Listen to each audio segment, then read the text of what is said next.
Good evening and welcome to another edition of Sunday Night AstroLive. I'm Robert Phoenix, and I am your navigator for the next couple of hours in the world of astrology and so-called reality, high strange, synchronicity, you name it. Sit back, crack open a cold one, smoke them if you've got them, or just breathe the manna of experience. And for the next couple of hours, we're going to go on a little bit of a journey together, and we'll talk about astrology. We are headed into Virgo. Yes, you can see it right there behind me. Sunday Night Astro Live, enter Virgo. We are just a few days away, 3 days away from the changing of the guard. The celestial order is about to make another click on the wheel.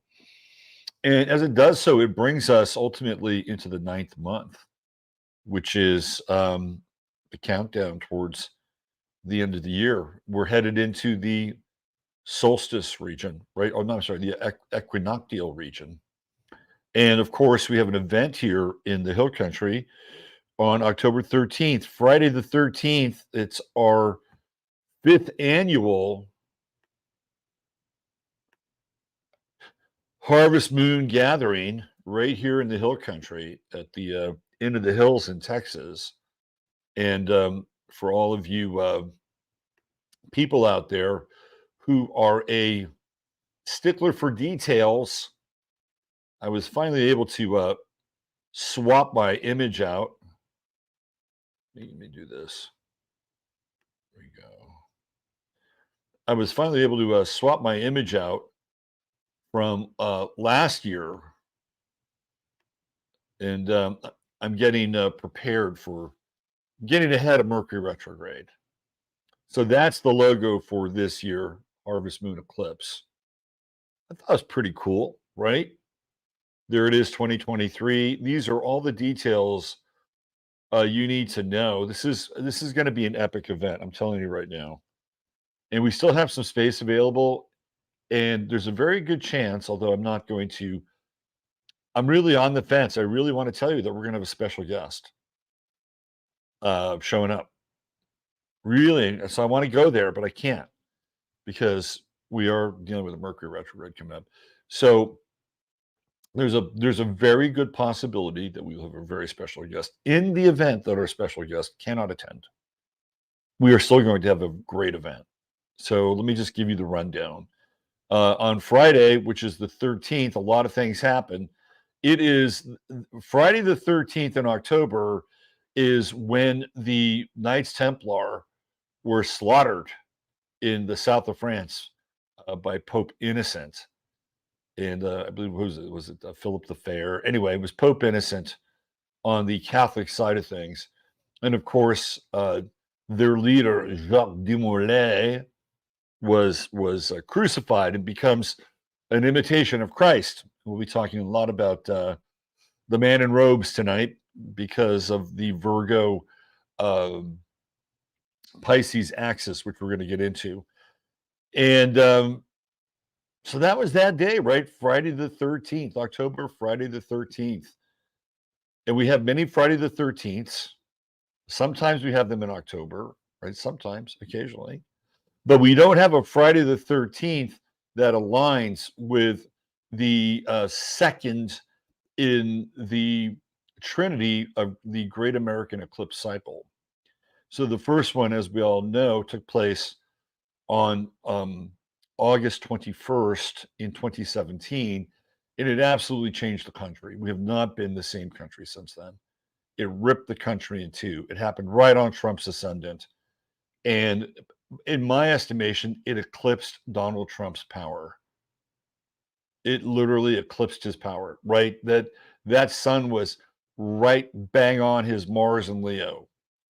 Like, wow, that's a heavy sun, right? And he even tempted the fates by looking directly into the sun. As you know, there was a famous picture of that. I'm going to get it to you in a second. But that's what's going to happen on Saturday, the 14th. On Friday, the 13th, is the beginning of the event. We have Mars on that day ingressing into Scorpio. So we have a Mars ingress into Scorpio at the beginning of our event. Luckily for me, it will actually trine my natal Mars. So I think I'll be good with the Mars transit. I think I'll be good with it. I'm trying to think if I have any other. No, not really. All my fixed sign degrees are towards the end. So early Mars trine. I think that should be good. Now the eclipse sun will be on my Venus. That'll be very interesting. I just need to stay out of trouble and I'll be fine. Right. I just need to stay out of the clutches of Mars and Scorpio and I'll be fine. So we've got that, right? But on that Friday, this is what we do, right? So that's Shauna Holmes. She's our featured speaker. And I don't know if you guys know who Shauna is, but Shauna she's one of these people who is just such an incredible healer. And she's criminally underappreciated. Let's put it that way. Criminally underappreciated. She has written a number of books, and one of them, I think I have them right here, Love and Spirit Medicine.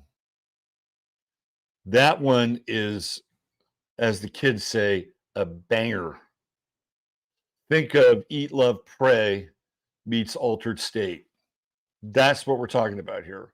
I don't know why that book was not made into a movie.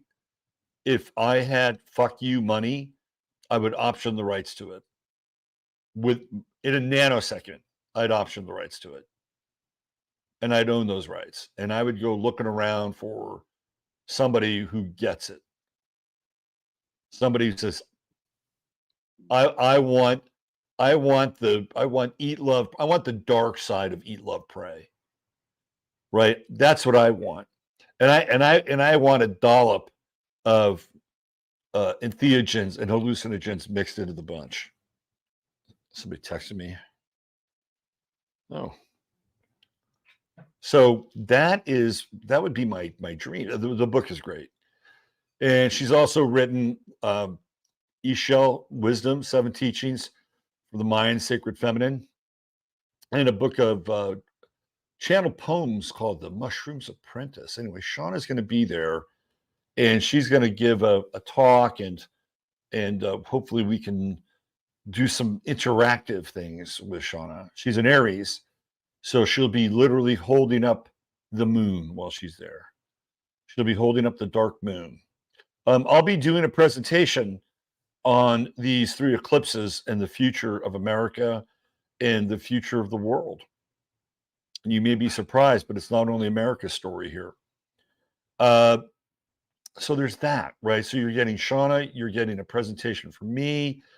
On Friday, we're doing the Friday Forecast live from the event, which we've done every year. And we always have a great time with that. And you, the audience, are the guests. And it's always mind-blowing who comes up and talks. And I have just outstanding conversations. We wind up having a mixer later in the day on Friday where people get together, break ice, right? So, man, all that. We're going to have a special eclipse event on Saturday morning, which I can't say anything about because I'm sworn to secrecy with myself because nobody else knows. So we're going to have a special Eclipse event on Saturday morning. Sean is going to talk and do something, and I'm going to talk and do something. It's going to be, we're going to have a great day. Saturday night, we're going to mix it up. We're going to have some live entertainment. Of course, we pulled the yacht into the dock, but we're going to take it out for a spin on Saturday night because this year, I am videotaping people. Last year, it was so amazing. I'll tell you who I wish I'd videotaped was Perdita. Perdita killed it. There are a lot of people who were really, really good. But Perdita was amazing. She sang this Brazilian song. I mean, we were all just melting in our chairs by the time she was done. So I'm going to videotape this year's yacht classics. Let's put it that way. And then while we're kind of, and there'll be some other stuff going on. We'll have some little shake your ass DJ music, right? But we're also going to have my friend Mark S. And if you don't know Mark S. from Cruelty Free Cartoons, you're just missing out. This is a fellow who gets hired by Fortune 500 companies to work their events and to do these. I would call them spirit caricatures because he's actually able to capture the spirit of a person in kind of a caricature form. Nobody else does what Mark does. If you come to the event, you're going to have one. You're going to have one of your own. I mean, that alone is like a huge bonus, and that's all on Saturday night. Also, if Leela LMM is in the chat, say hello to Leela LMM. She's going to do a presentation on tremor release therapy. She's actually going to be in and around that part. She's going to be with us for I think the entirety of the event. And I know she's probably going to see some clients maybe, and maybe working some people. So, man, we got a heavyweight healer with Leela. Who am I also going to? Oh, Darlena, our friend Darlena is going to do a presentation on human design and eclipses on Sunday. So much coming at you. So much coming at you at this event. And here's what you get also. You get your Sunday night dinner, and the meals are really good. They're really, really good. Marvin, the head chef there, the dude is a character, total character. And so one year, I said to Jana, who is the head of catering and events there, I said, "Hey, Jana, you guys ever do any German food?" She said, "Oh my God, Marvin has been dying to try. Marvin's been dying to cook somebody German food for one of the events." I'm like, "Let's do it." So Marvin was actually learned the people that owned the hotel prior to the group that came in and bought it. He worked for them, and he learned how to cook German food in an incredible way, like really incredible. You look at Marvin, I'm telling you, if you look at Marvin, and I'm not trying to be stereotypical here, but if you look at Marvin, you're thinking barbecue, you're thinking fried chicken, you're thinking cobbler, you're thinking collard greens, right? I mean, and by the way, he could do that stuff with his eyes closed. But then he cooks up this German stuff, and it's like a cosmic knuckleball. I swear to God. And this is a really good lesson in how to not typecast people. Like, don't put people in a box, because you look at that guy, and then the next thing you know, he's bringing out like the schnitzel and the pickled cabbage. Whoops. Sorry, my new lavalier mic. I'm still getting used to it. Testing 1, 2, 3. And you're like, really? This dude made that? It's a great lesson in busting one's, let's just say, stereotypes. Okay, so he's a great cook. So you get Friday night dinner, you get Sunday night dinner, you get Sunday brunch, and you get Sunday night dinner. So you're getting 3 dinners and 1 brunch, and they're all really excellent.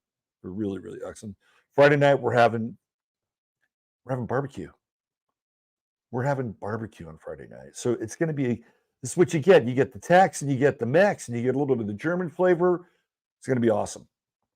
You also get snacks throughout the day. So when I say snacks, of course, I'm talking about things that are theoretically good for you, right? Organic apples. We usually have a pretty good, mostly I try to get a lectin-free trail mix. We also get really good zero or no sugar, zero or very low sugar protein bars. And we also get um, organic beef, right? Like what did we have last year? We got these beef sticks, all organic beef, grass fed. So you know you're not going to get hungry during the day, right? We take care of you. Coffee, iced tea, that's all available. You get that throughout the day. So you're getting 4 meals, and you're getting fed through the day, and you're getting all kinds of. And the best part is you're gonna have an experience. How many people do you know? Really, do you know? Can say I was right there. I was right there, ground zero at this fucking eclipse. You're gonna be able to say that, and I think we'll have something else to go along with that as well. Anyway, so that's all happening, and that's where it is, right there. Bada boom, coming down from here, going through here, and then the final eclipse in April will come this way. So we're going to factor all of these eclipses when it's all said and done, and that'll be part of the presentation I'm doing on Saturday. So there it is. There's Mark Sirmacheski, of Cruelty-Free Cartoons. If it's too tough, just Mark S. Right. So there you go. If we still, I don't know if we have any rooms left. We might. Into the hills. Worst case scenario. Here's the worst case scenario. If you want to come and there are no rooms, by that time, there will be another residence in Kerrville, and you could camp out at the other residence as long as there's not too many of you. I can't have too many.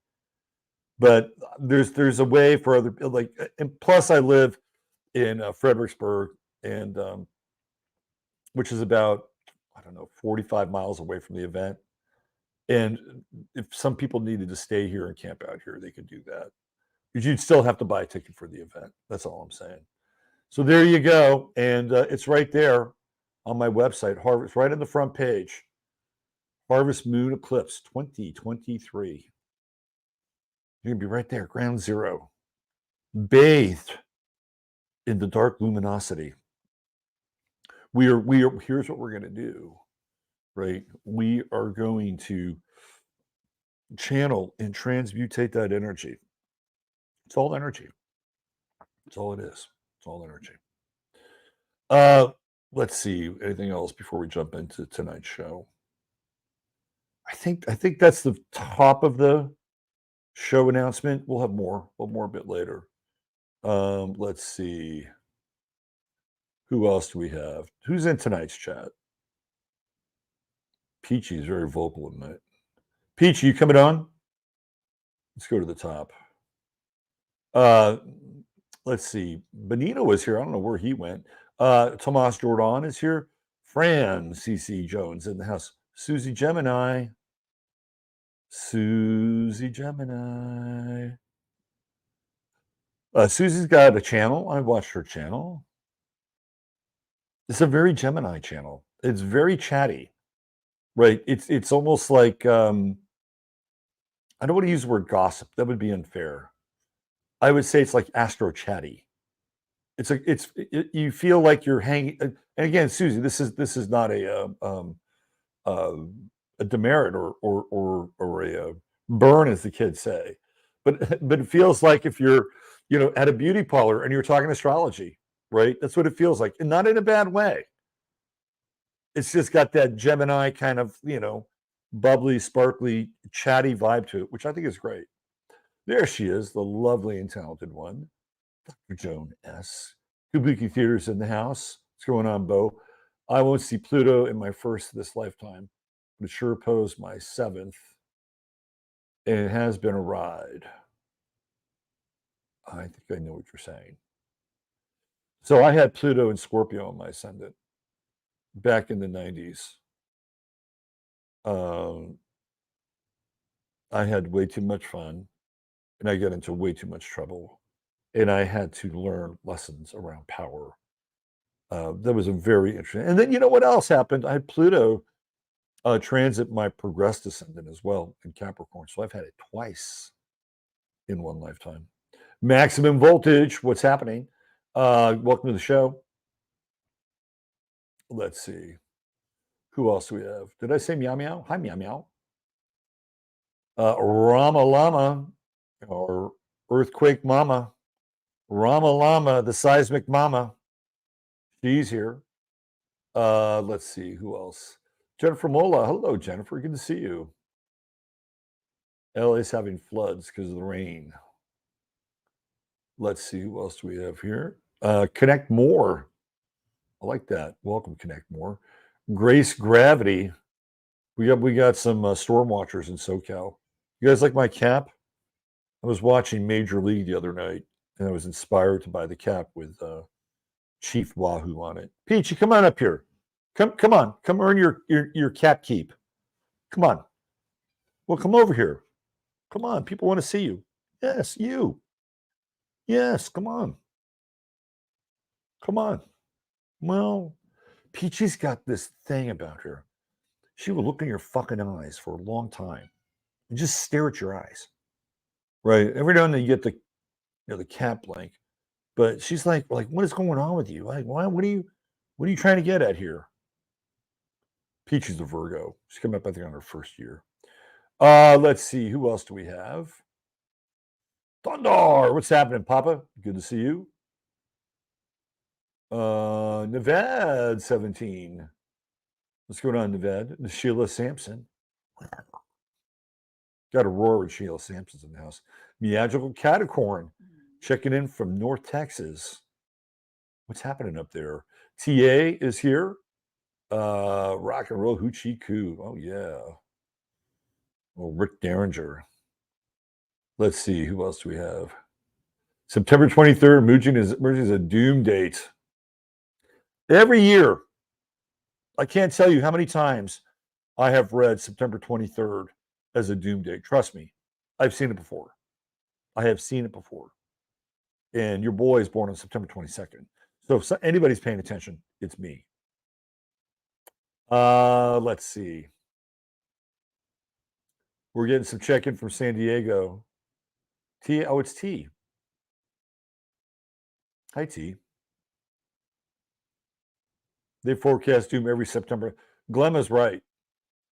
Here, let me put this up there. I've seen it every year. September 23rd. September 23rd. Well, we're still here. At least we think we are. Let's see. Who else we have here? Nothing specific. Gloom, doom, mysterious. Aaron L. says, I heard that about the 23rd.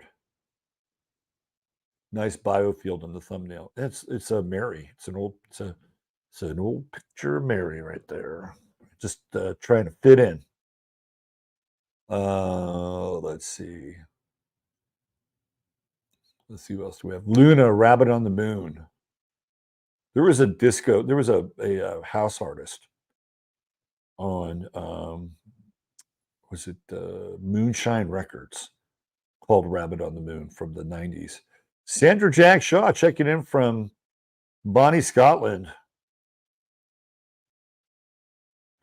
home of the Scottish York Rites.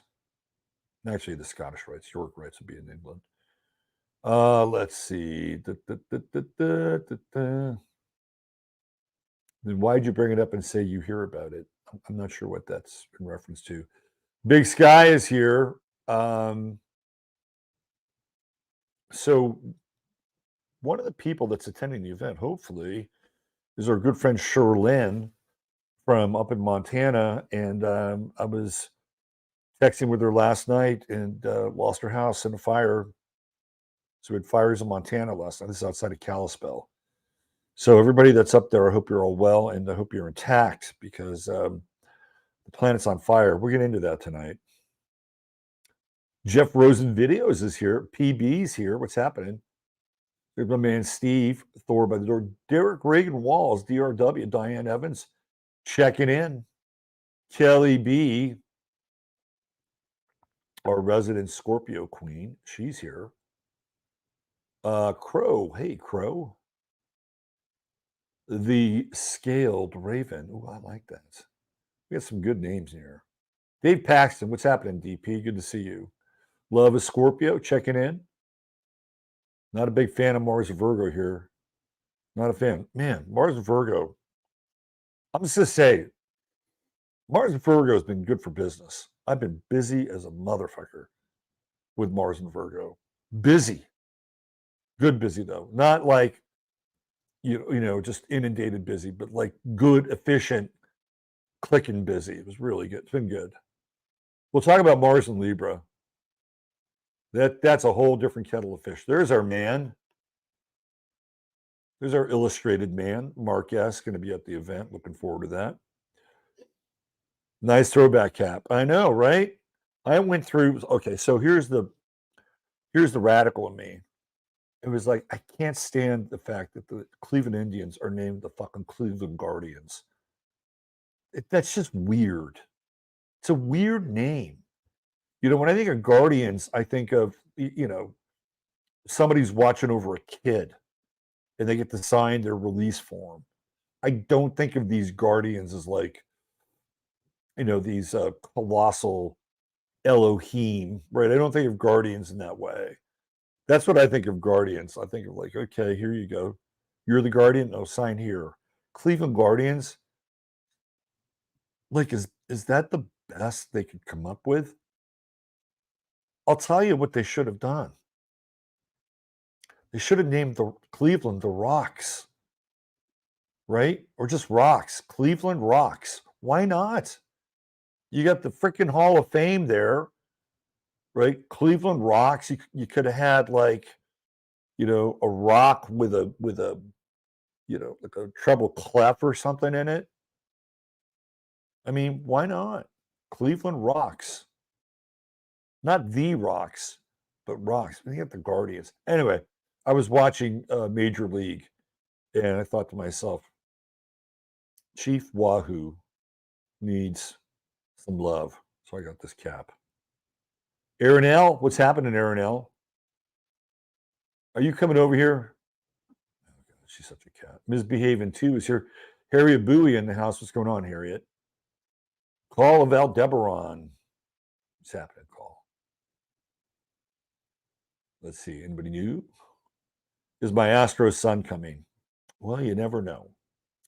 You never know in this weird, wonderful, wild, wacky, whimsical world of ours who will show up. You never know. Christine Mose is coming. Oh, that's worth the admission right there. Hi. She'll be here. The Queen of the Black Pill.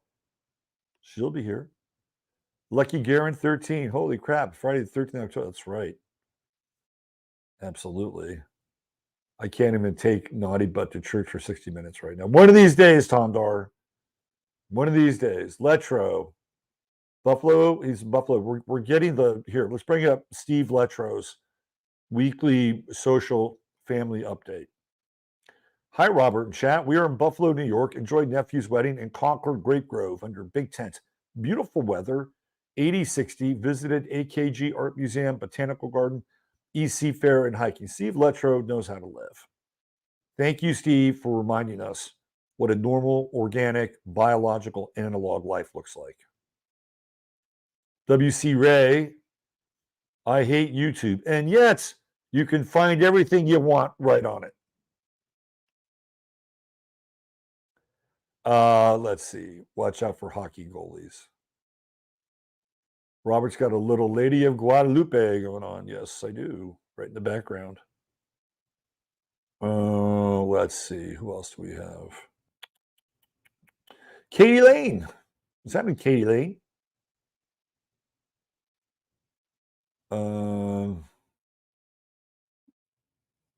What did they do with Susie? What kind of remark? No, seriously. It was not Susie. It was not I liked it. It was very chatty in a Gemini way. It was very, very, it was like, you know, like you're in the, I felt like it was what a guy would experience in a place with women who are getting their hair cut and their nails. Just, you've got your kind of very, chatty, effervescent Gemini way of talking about astrology and tarot and bringing people into the conversation. It's what it felt like. There's nothing wrong with that. I don't think anybody else is doing it, actually. Just to clear the air. It's not, it's right. I enjoyed it, but that's what it felt like to me. At what degree does the eclipse occur? I think it's right on Venus, which is like 23. My Venus, it's either 23 or 24, Libra. Kelly would be there in spirit. Elizabeth Donnell saying hi. She's going to be there. Looking forward to seeing her. Who are we talking about? I don't know. That was a while ago. She had a great episode this week. Susie's good. You guys should subscribe to Susie's channel. You know a director, Robert. I do know a director. Lewis Walden, we got a real estate up. You know what, Lewis? I saw somebody who actually mentioned it's one of these, you got all these guys on YouTube who have real estate channels. And he was actually talking about Southwest Florida in his channel. That was interesting. It's like, oh, I know a dude who sells real estate down there. Vaping, a CBD and a Delta 8 vape. Not a big fan of vape, but sometimes you do what you got to do. There you go, Nevada. Vape it up. Oh, there is more to Steve Letro's weekend. We hiked Rhinestein Woods Nature Preserve most days. Ponds full of pink water lilies and wonderful forest 5 miles from hotel. Built in 1930s by local multi-talented Dr. Lawyer Ray with bulldozer. Steve, you need to work for the Buffalo Chamber of Commerce or the Upstate New York Visitors Bureau and just start doing copy for those people.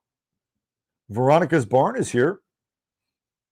Interest rates, 23-year high. Prices stay high on low inventory. It is a weird delta. It's just a weird delta. And it's not even a delta.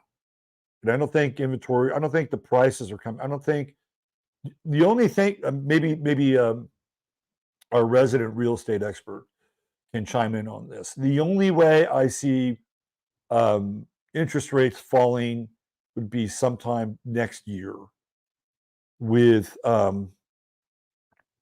whoever is trying to be the Democratic president doing that to stimulate the marketplace. That's what I think.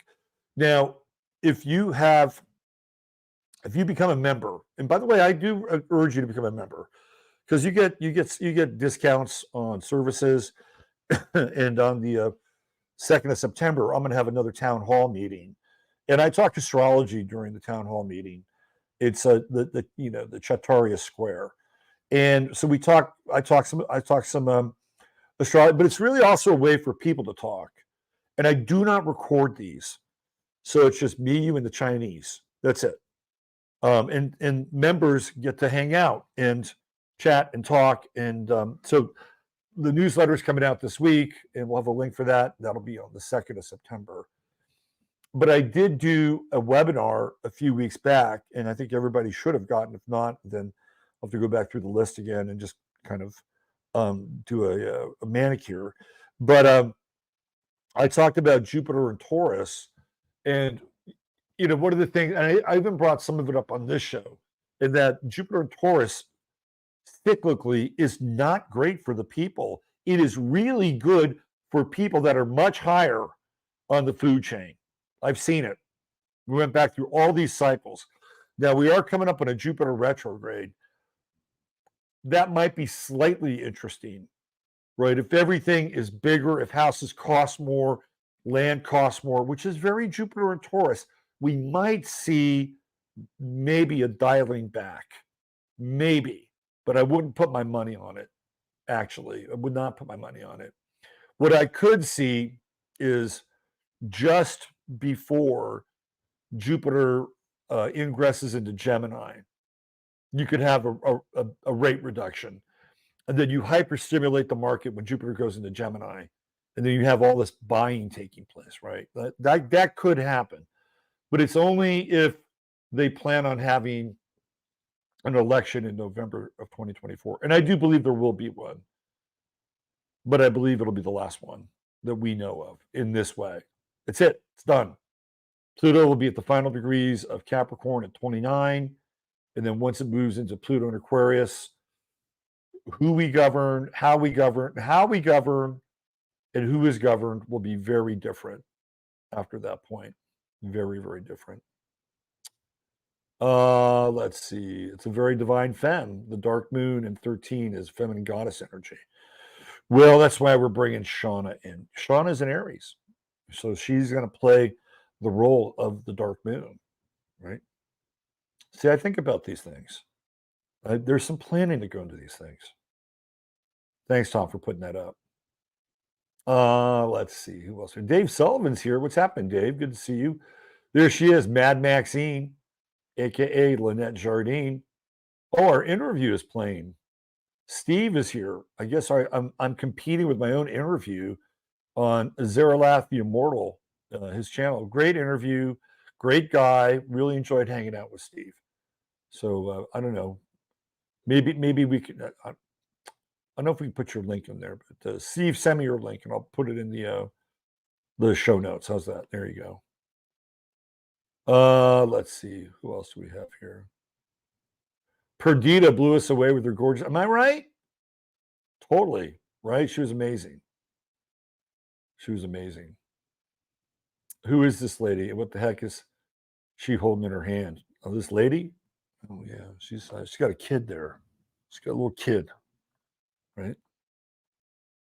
Little baby Jesus. Looks like Leela's here. The food is excellent. Thank you. And I'm a foodie. All right, here you go. The food is excellent. And I'm a foodie. Thank you, Cheryl. Appreciate that.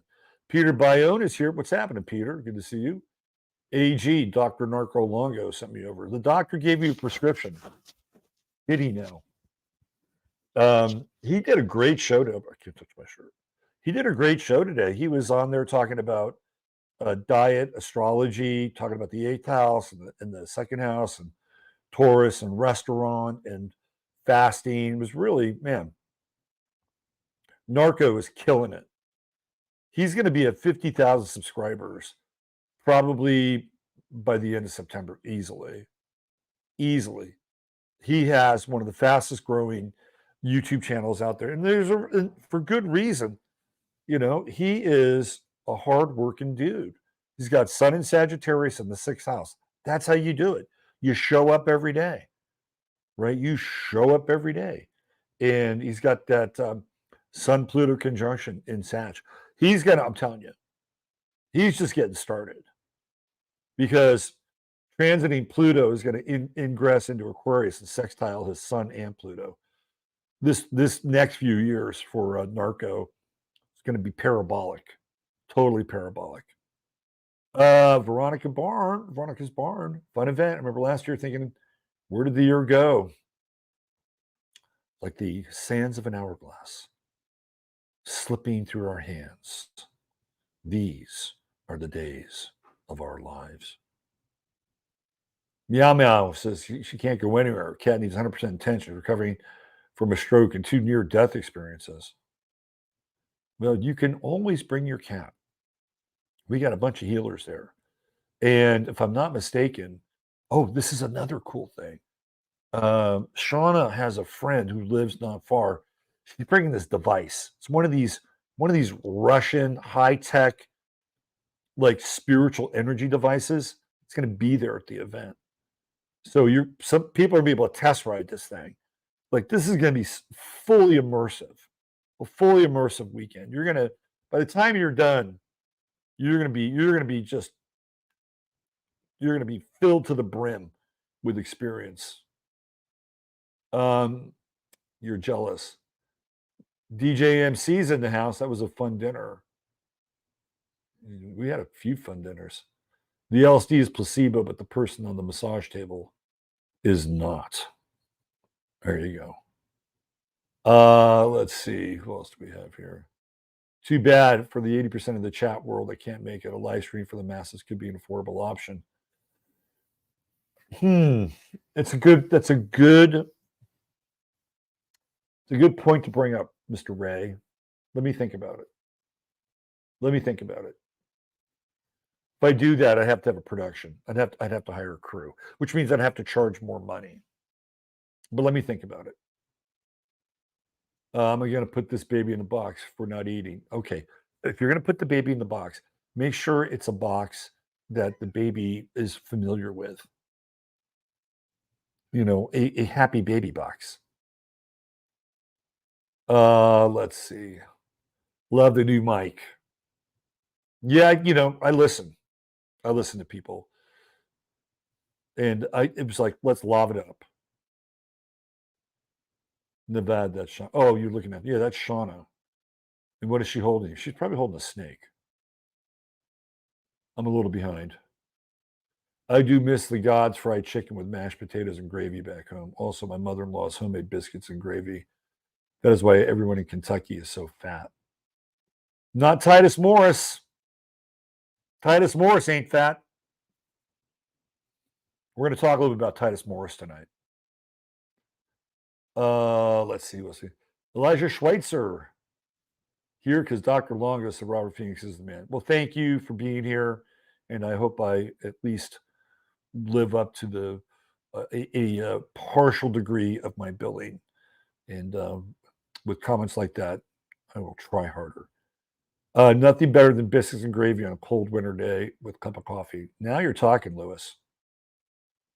So lockdown coming allegedly by October, starting the propaganda soon. How do you think it's going to go over? We're going to talk about that tonight. We're going to talk about lockdown energy. It's clearly in the air. So we're going to get into that. Let me put Peter's comment up here. We're going to talk about that. Premonition's here. Hey, back. Let's see, Atlantis Rising. Great song by Automatic Man, Atlantis Rising. Benito's back. He was here and then he left. Now he's back again. Potentially moving to Texas.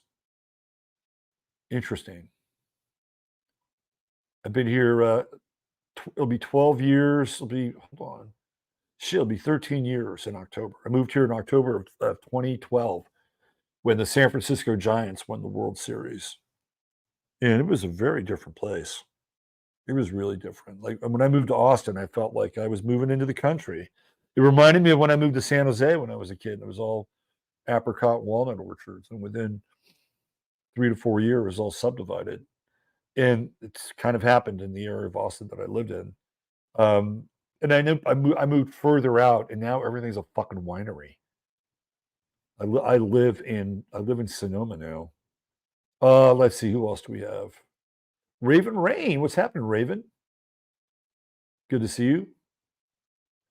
Us Geminis need multiple streams of simulation. I know. So it was really funny. I got to tell you guys a story, an astrology story. So I'm doing a meeting. The home base is moving to Kerrville, most likely in November. Okay, so the home base is relocating, and in order to relocate, we had to have an inspection on this place that's going to be the new home base. And my astrologer, my real estate agent is a really cool guy. Like he's a really cool guy. Just he's very Texan. He's young, very Texan, kind of quiet, but he's got a cool vibe to him. I really liked him. The other astrologer, the other real estate guy I had was a little wacky, and then he like froze me out because I think we didn't buy something fast enough. His loss, but I think that was a Virgo. I'm like, oh, you're a Virgo. Okay, cool. Well, anyway, this other guy's really cool guy. We meet at the inspection, and then there's the inspector there, and they're both around the same age. I think they know each other. They're in their 30s, right? These guys are millennials, and so my agent asked me, "So what do you do for a living?" And it's always a weird thing to answer here in Texas. It's always weird. I really don't know what to say. I've tried the straightforward approach, and I'll say, "Yeah, I'm an astrologer," and then they ask me where my telescope is, And I have to say, no, that's an astronomer, and they're not too different, but that's not what I do. And then they're like, and I would say, Sydney Omar, newspaper, Virgo, Leo, Gemini, this is your day. I'm kind of that guy. And then it's always interesting to see what happens next. Most of the time, it's silence. And then we're talking about something else. Every now and then somebody will say, oh, well, that's interesting, right? Or because, look, this is a very religious area. And I have been accused of being a Satanist and having a cult. Seriously, you guys know the story. When I was running for city council, literally on a live stream, this guy running against me tells everybody that if there's one person not to vote for, it's me. And it's because he's bringing up these biblical reasons. Now, I had never had any beef with this guy after the fact. Never, not once. In fact, I liked him. And I thought, this dude probably should be elected because his head, he's really smart, and his values were in the right place because I'd seen him operate. But I think he thought that I was going to be a threat to him. So now all of a sudden, like, he attacks me during this live stream, which was really weird, right? And it was just, and his wife, whom I had met one time at the checkout line at HEB, we figured out who each other was. We talked, and I was super nice to her. I was super nice to the checker. And I said, you should vote for her husband. Vote for me too, but he's really great. He'd do a good job. Like, I was doing all that stuff, right? I was doing all that stuff. And then what happened was I was just put in a box. Like, oh yeah. And then on Facebook, she started calling me a Satanist on Facebook. It was like, it's just really, really weird. And then flash forward, we both wound up losing. It was closer for him to me. Like he really should have been elected, to be honest with you. Like, he checked all those boxes for electability. Me, on the other hand, not that I don't think I could have done a good job, but in the eyes of a lot of very conservative Christian people here, that would always have been a big question mark for them, right? So I didn't check that box. But two things happened after that election. Number one, he called me up afterwards, and he actually congratulated me on running a good race. Like, he respected, like, the work that I had done. I'm like, man, thank you, right? He didn't say anything else. It was out of the blue. And then after the second election, there was another election after that. And one of the people on the city council stepped down. And he had run in that election as well. And he was the one guy that was just a few votes out of the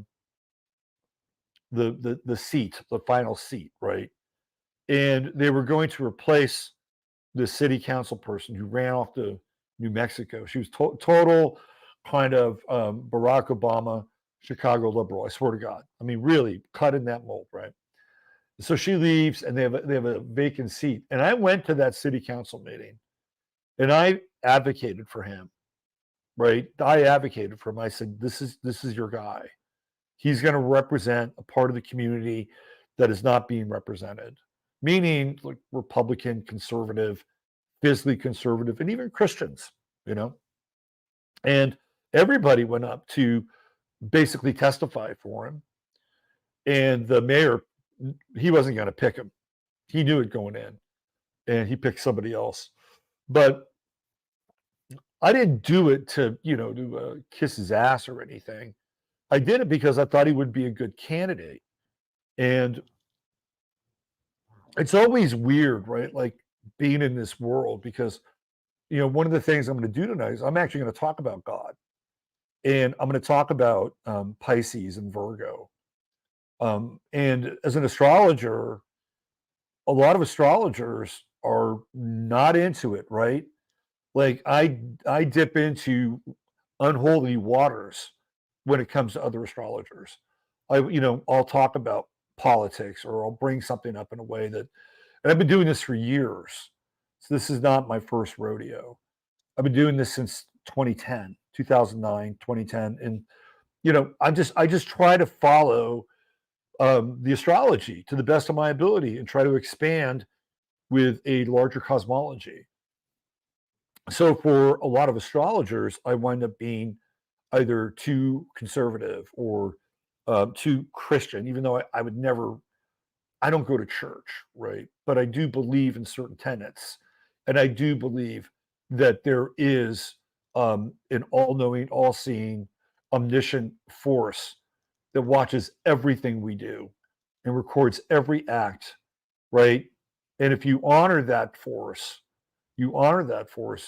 guess what happens? You have a reciprocal relationship with that force.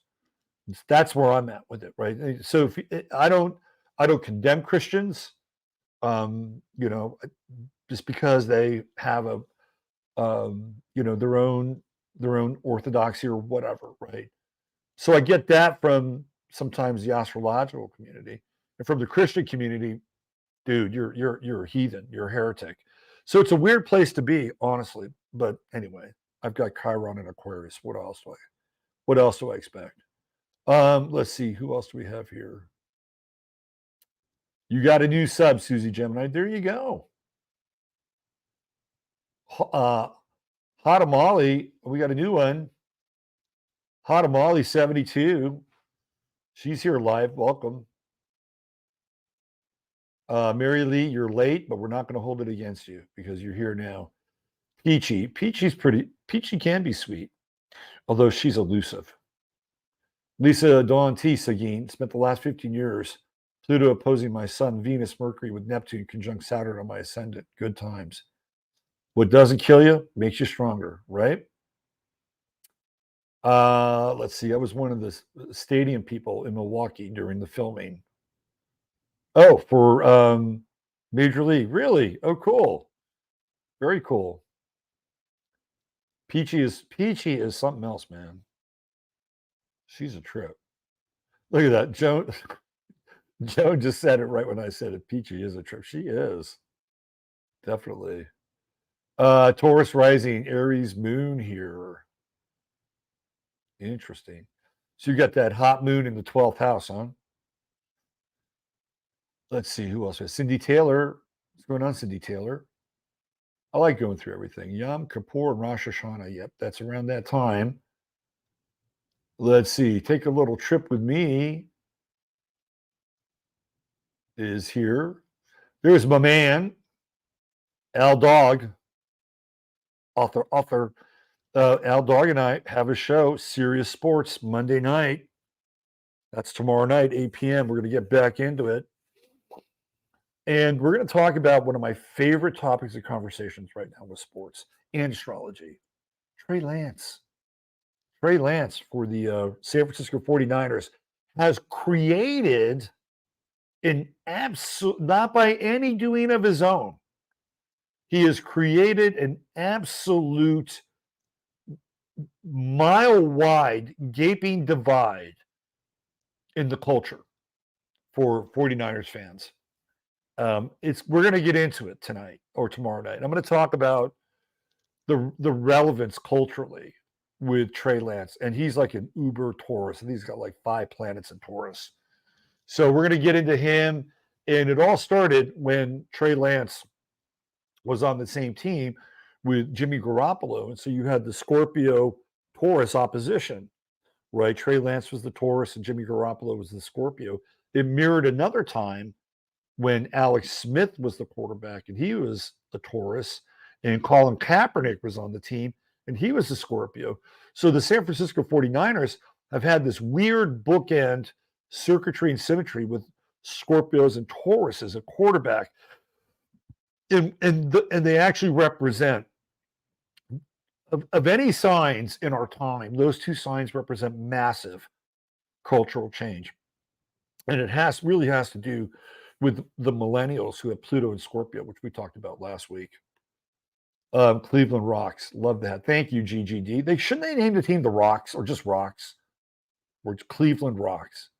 It's not the Cleveland Guardians. It's, they do this with football teams, like Miami Interleague or whatever, or Dallas FC. They could go Cleveland Rocks. Could have a guitar with a lightning bolt across, and that would have been a cool fucking logo, right? A guitar like a Fender Strat with a lightning bolt going through it. Who would want to play for Cleveland Rocks? We got a raver. JS, I remember Rabbit on Moonshine. There you go. My favorite moonshine artists were these guys called Sky Church. I thought they were pretty good. They would do these raves out in the desert, right? Let's see. So yeah, it's really interesting. Very, very interesting. She put it into perspective last night because we were texting back and forth, and I was, sending her condolences about her place. She said, "Well, I lost my father and 3 friends this year, so this is just a blip on the radar." There you go. My nephew Kevin is getting married 9/23 in Aspen, Colorado. Yeah, so the world is not going to end. Your cousin Kevin is going to be married. That's not going to happen. Not going to happen. Let's see who else we have here. Kevin Stick Evers. Is Kevin here? Hey, what's going on, Kevin? The brother of William Stick Evers is here. Kevin has his own really unique and interesting story. My God. I mean, I'd have him on as a guest on my show, but that would be we'd be crawling down some Montauk rabbit holes there. Let's see, they're trying to burn us out. Peter Bayonne is absolutely correct. The true note is in Aries and is getting hot. That is the story. That is the story. Who else do we have here? I have Mars and Virgo. Today was on my epic house cleaning day. There you go. There you go. Hey, look who's here. There he is. The narcolistic one, Mr. Longo in the house. One of the hardest working men in YouTube, got to say, without a doubt. Shell, yeah. Rita Perea. I think Rita's a Pisces. Rita's here. Little Pisces checking in. Hi, Rita. Good to see you.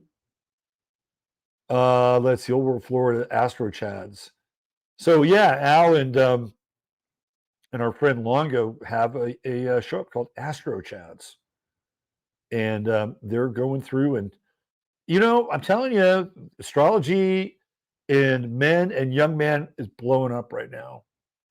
Absolutely blowing up. Men, it's not like guys who are not here. Look, all love to sensitive men, all love to the sensitive males. But the guys that are crossing my path now who are interested in astrology, want to learn astrology, they're dudes. Like these are dudes.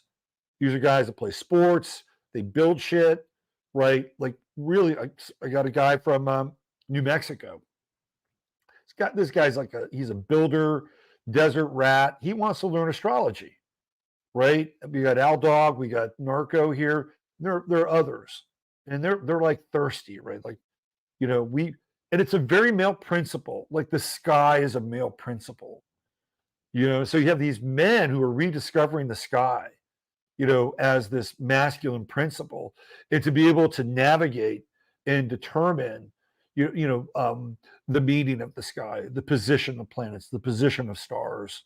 And we've been doing this for centuries. And at some point along the way, like with a lot of things for men, it kind of got kind of lopped off. But now it's like this male principle is being rediscovered by men, right? Because that's what it is. And I know it encompasses all of the elements, but it is air, and air is a masculine element. So it's really interesting. And even with the true note in Aries, I'm watching this uptick of men wanting to learn about astrology. So, I think this is great. And one of the things that, I hope to get into with Al over on Sirius Sports is Chiron. We have Chiron and Aries. And of course, Aries is male energy, right? And if you look at the origin story of Chiron, it is, to me, I love Chiron. It is one of the most fascinating stories around astrology that we can draw from, right? Basically, Chiron is a character for our times. He's born out of wedlock. His mother can't handle him. Not that he's unmanageable. She looks at him and says, "You're disgusting." She's revolted by Chiron. Her name is Philyra, and she was a nymph of the ocean, also known as an oceanid. And Kronos became a white stallion and sired forth the young Chiron. But Philyra was so revolted by Chiron, she beseeched the gods to make it so she could never have another child again, and to turn her into an inanimate object. And the gods, of course, Kronos being the head god at the time, said, "No problem, you're a tree." So now Chiron is abandoned. So with Chiron, we have shame, we have rejection, we have guilt, right? All the things that most humans are carrying around. Chiron is the focal point for all of those things. But Chiron is raised by Apollo and I believe Demeter. And what happens to Chiron is he learns everything. He learns everything. He learns astrology. He learns medicine, herbalism. He learns the art of war. He learns poetry. He learns anything that could be applied, music, to being a well-rounded human. Chiron is the first Renaissance man. And he winds up being a teacher for all of the heroes of the Iliad and the Odyssey. Yet they go to Chiron to learn everything. And at the end of his life, Chiron sacrifices himself for Prometheus. So he's like a Christ-like figure as well. And we have Chiron and Aries, which I think, again, I've been talking about Aries like the last show, talked about a lot on Friday. And Aries, Chiron and Aries is the reassembling of the human, right? The parts of the human, and we'll throw women in here as well. This is not just about women, but I'm going to just kind of talk about men and Chiron and Aries for a moment. That men have been dismembered, right? The dismembering of men has been going on for a long time. And, here in this country, right, sort of the peak of a theoretical man's experience was that you had a trade, which is not bad, or you had a job that you were quite good at, maybe not as good as a trade, but still good. And then you could provide for your family. And then maybe you, on the weekend, had some hobbies on the sideline, like you built the tree house, or you got a 357 and you rebuilt the engine and you did all that shit, right? Like, that was kind of peak American male in a lot of ways. And then as we have gone through, and this all starts, by the way, this all starts in really 1967 and 1968. Now, Chiron wasn't discovered then. It was discovered in 1977. But you turn back the clock, it's in Aries. And that's really where second wave feminism starts to hit. And that's when men begin to alter their approach to the world so that they can get laid, right? Oh, yeah, I'll be a sensitive guy. And so I think for some men it was actually like legit, right? They were sincere about their desire to feel more, right? And a lot of times they would look at their father and they would see that the marriage, right, was not always great. So like, what do they have to lose? I want something better. A lot of those guys, by the way, who went through that, they got chewed up, totally chewed up. And they wound up hanging out with Robert Bly and all the teachers, Michael, what's his name, during the men's movement back in the 80s and the 90s. Those guys who sort of, ate the communion of second wave feminism, they got really chewed up. So they needed to heal from their grief. But that all happened, started to happen in 68, right? So we're looking back really like the 50-year cycle of Chiron, which I've been talking about for a while. And what are men doing now? They're remembering who they are, right? So if you go back and, we'll look at Chiron as Chiron could do all kinds of things. He wasn't limited to just being like one type of man, right? So one of the things that I'm hoping to do with Al over on Serious Sports is to get men to think about the idea of being a Renaissance man, right? That's one of the things that I hope comes through, whether it's through the astrology or some of the nutrition and sports medicine that we're going to get into with some of the people that I know on the show, that men need to remember who they are. You know, a healthy male in our society can perform a number of roles. They can perform the role of a protector, right? They can perform the role of a director. They can perform the role of a projector, meaning they can look into the future and see what's happening, right? Men can do all of these things. And unfortunately, what's happened is that we became dismembered. Well, you can only do, and it's only gotten worse, right? And if we look at sort of the rise of what I would call girl power, you know, girls are capable of anything. You can be a fucking superhero. This is no, like if I had a daughter, I would encourage her to be whatever she wanted to be and to excel at anything. I wouldn't say, look, get back with that easy bake oven, okay? And study the cookbook, study the recipe book. Like if she was in an easy bake oven, fine, great. I'd be happy. If she wanted to go, you know, play softball or roller derby, fine, I'd be happy, right?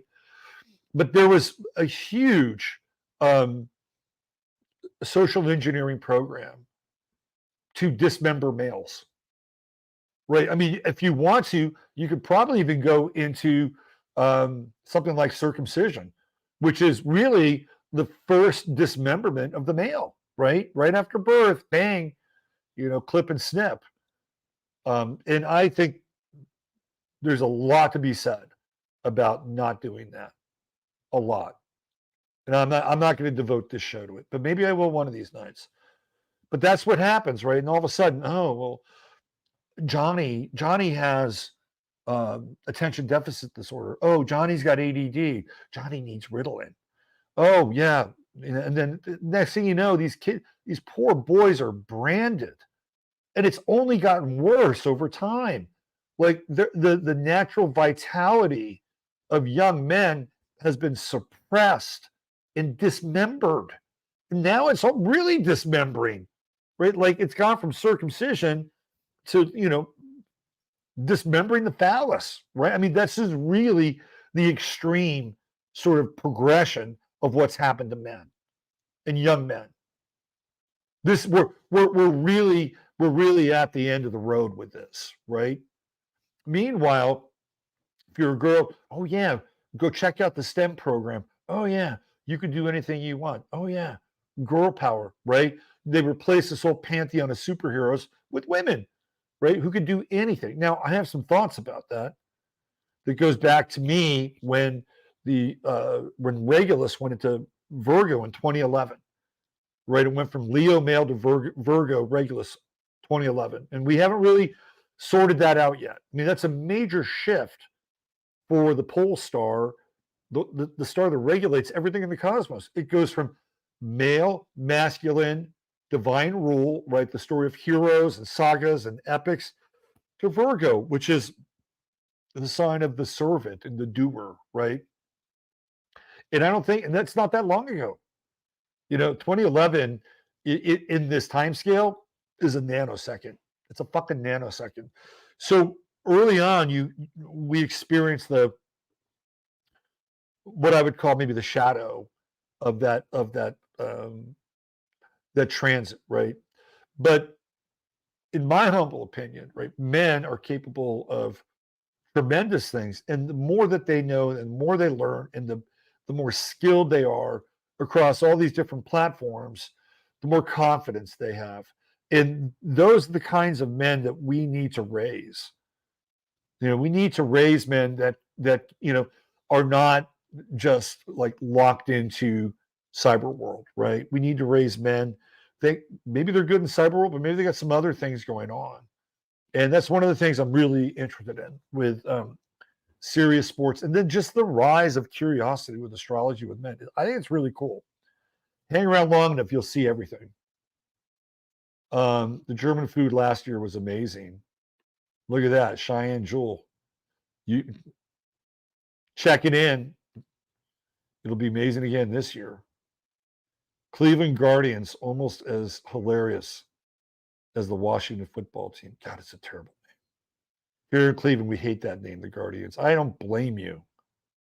It's just such a generic fucking cuck name. Oh, here we go. This is a different take on Guardians. My neighbor jumped into the ambulance and wouldn't get out. They asked if he was a relative, and he said he was my guardian. He really, sometimes guardians are good. Guardians Commander smacked my head, right? Commander, like even Commander's a shitty name. You would think that the people who had a hard time with Redskin would have a hard time with Commander. I don't know what you would call Washington. Criminals. The Washington Criminals. Kelly Boyles is here. What's happening, Kelly? Let's see who else we have. So, there'll always be the Cleveland Indians in our heart. But gone from a feather to a dot. I like that. Feather to a dot. That's good. I like that. That's a really interesting take, Tondar. You could have a rock. I'm telling you, the guitar with a freaking lightning bolt through it. That's your symbol. I miss Jasper. So do I. He just takes nights off now. Where is Jasper? Jasper's new spot is in the laundry basket. He's the king of the laundry basket. Although Jasper leaves the laundry basket kingdom when Joan is here. When Joan is here, Jasper is ground zero, if you know what I'm saying. Hanging laundry. What's happening, hanging? Let's see. It isn't clean now. No, it's not. YouTube better than Spotify. I'll tell you what. Saw this statistic today. YouTube has more views on it than any of the streaming services. Maybe even combined. YouTube has displaced just like how streaming services. Okay, you had cable, which displaced your antenna. Then you had streaming services briefly displacing cable. Now you have YouTube displacing the streaming services. The streaming services are fucked. They can't hold anybody anymore. Part of it has to do with the fact that everybody's swapping their login info, which they're going to change, but they can't hold anybody because this content is better. It's more fresh. It's relevant. People have their favorites. It's real time, right? This is the way I think it always should have been. Let's see who else we have. Seems YouTube has taken off the gloves in many ways. It's going to be interesting because they're going to have Elon Musk's little project to compete. Elon Musk, I think he's going down the wrong path with removing the block. Everybody else does too. But I know what he's going to do. He's going to make you pay for the block. That's what Elon Musk is going to do. If you want to block somebody, you have to pay for it. So he is in a money game. Lucky Guerin 13. Let's see. Who else do we have? Anybody else? Should we get into the show? We're already in the show, right? Look at Susie picking up some subscribers. Susie, you should do your show from a beauty parlor one day. Seriously. Just for shits and giggles. That'd be fun. Rates may fall, but not prices. This is our resident real estate expert, Mr. Lewis Walden down there. Hadamali says many in the mortgage industry losing jobs. It's bad, myself included. They're taking a flamethrower to the economy and our paradigm. They're taking a flamethrower to it. Not sure I feel about that retrograde. Ms. J says, Robert, thank you for your show. It is so informative and fun to watch. God bless you. Thank you, Ms. J. We hope to make things fun and informative.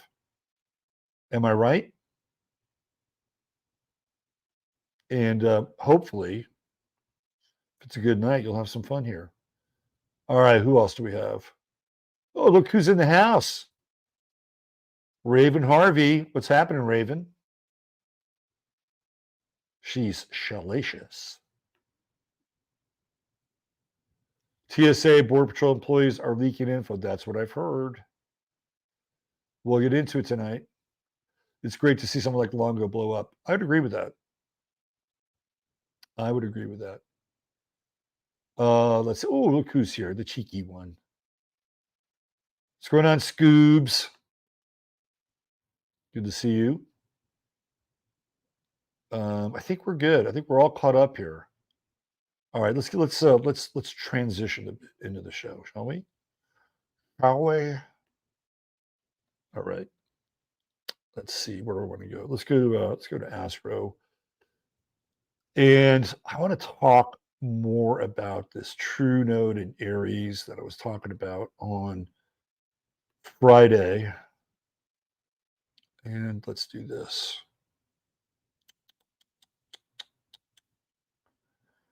Here we go. Let's do this right there.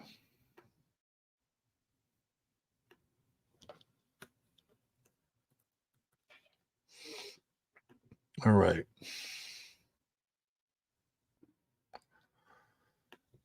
And we're going to get into some Virgo tonight. We're going to do some Virgo characters. We're going to explore the parameters of Virgo, and we'll get into my version of some astrotheology. Here we go. All right, let's check this out. And I'm doing the extended version. This is the extended dance 12-inch remix version of the chart of the moment with Keith Forsey, the Keith Forsey production. All right, here we go.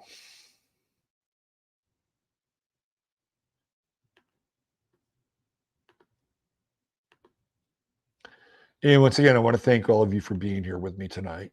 I really appreciate your time and your energy. And let me get rid of this real quick. I want to reformat it. Me no like. Me no like.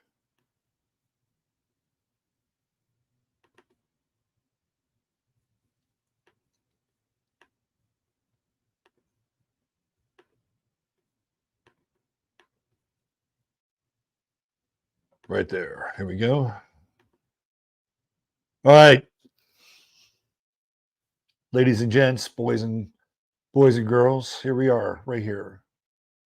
Sun 27, Leo. We're coming up on Regulus. Prior to 2011, Regulus was hanging out at 29 Leo for a long time. We're 28, 29 for centuries. Then in 2011, it changes. And it changes right before whatchamacallit, Newtown. Sandy Hook. Changes right before Sandy. Like so much shit happens during that time. With the Mayan calendar, you've got Sandy Hook, and you've got Regulus going into Virgo. So Regulus has been in Virgo for 12 years. And I mentioned the difference between Leo and Virgo. And, when you get a fixed star like that, it moves into the zero part of the sign. I think it takes a while to start to integrate it. And it's interesting because, we've been moving away in a lot of ways from these top-down hierarchical structures, which Leo in its own right to some degree represents. When you look at presidents of the United States, which I've done a show on before, the elected presidents have a very prominent Leo placement in their charts. And whether they're elected because of their astrology, or it's simply a cosmic design, doesn't really matter. You could just go through all of them. And again, the latest was Trump. At least I think Biden's got some weird Leo, but Trump was truly that guy, right? Leo rising, Mars in Leo, 28 degrees on his ascendant. But now, and what's also interesting as well is that when we had that eclipse, right? That was on the second to last degree of Leo. I think it was 28 Leo. So it was right on Trump's ascendant, right on Trump's Mars. And then 2 days later, that eclipsed sun, or the sun that was eclipsed, moves into Virgo, which is where Regulus is. So it was right around Regulus. And in a lot of ways, Trump represents the death of that model, right? He represents the death of that model in a lot of ways, because by the time we have the next election rolling around, you have Joe Biden, who's basically living in his basement, and they're bringing him up, after these sundowner moments. I mean, literally, there's like the dismemberment of Trump. You have Kathy Griffin with the famous picture of his head, right? And that coincides with Trump's midheaven conjunct Algol. Like when I saw that, I was like, fuck, this is Algol speaking. And even when they did the play Julius Caesar in Central Park, and they cast Trump as Caesar, and he gets stabbed in the back by all the senators, right? Again, that's kind of the end of this ideal of the divine right or divine rule, somebody who's, blessed by Apollo, and his penthouse is even a shrine to Apollo. And what happens after that is this very intense attack on Trump, and it's led not just by the deep state, but it's led by nameless and faceless administrative bureaucrats, which is very Virgoan. And I didn't know this until about 2 days ago. Apparently, before he left office, Obama changed the status of civil servants so that Trump couldn't fire anybody. He ensured that his staff would be intact. That, boys and girls, is Virgo, right? The staff is Virgo. They're there to serve whomever the president is. It doesn't matter if it's Trump or Obama, right? They're there to serve the president. They're there to prepare reports and bring coffee or whatever, right? That's what they're there to do. And he couldn't get rid of them. And so you have the rise of the low-level, service-oriented bureaucrat faction. You also have the rise of what I would call the unchecked feminine, right? So at some point, this Virgo position of Regulus will begin to get integrated. But anytime you got something new, right, you're getting the full, unfiltered energy of that expression. And so we've been seeing this. We've been seeing this since 2011. I mean, look no further than somebody like, I'll tell you who really embodied this, was this woman, Sandra Fluke. I don't know if you remember her or not, but she went up before the Congress, right? And she went on and on and on about, like, health for women, women's health. And really what she was going off about was abortion, really. I mean, that's really how they flipped the name for women's health. They just they rebranded abortion as women's health. And I remember, who the fuck is this person, right? Who the fuck is this person? And out of the Longo nomenclature, fluke is a fish. And a fluke, well, there's a fluke that's a fish, right? And there's a fluke that's like a tapeworm too. And I'm like, oh, isn't this interesting? Let's see, fluke. Fluke is a summer flounder. It's a flatfish. But I also think it might be a parasite as well. So Sandra Fluke showing up out of nowhere, right, is this relationship between Pisces and Virgo, which we're going to get in tonight. Whatever happened to her?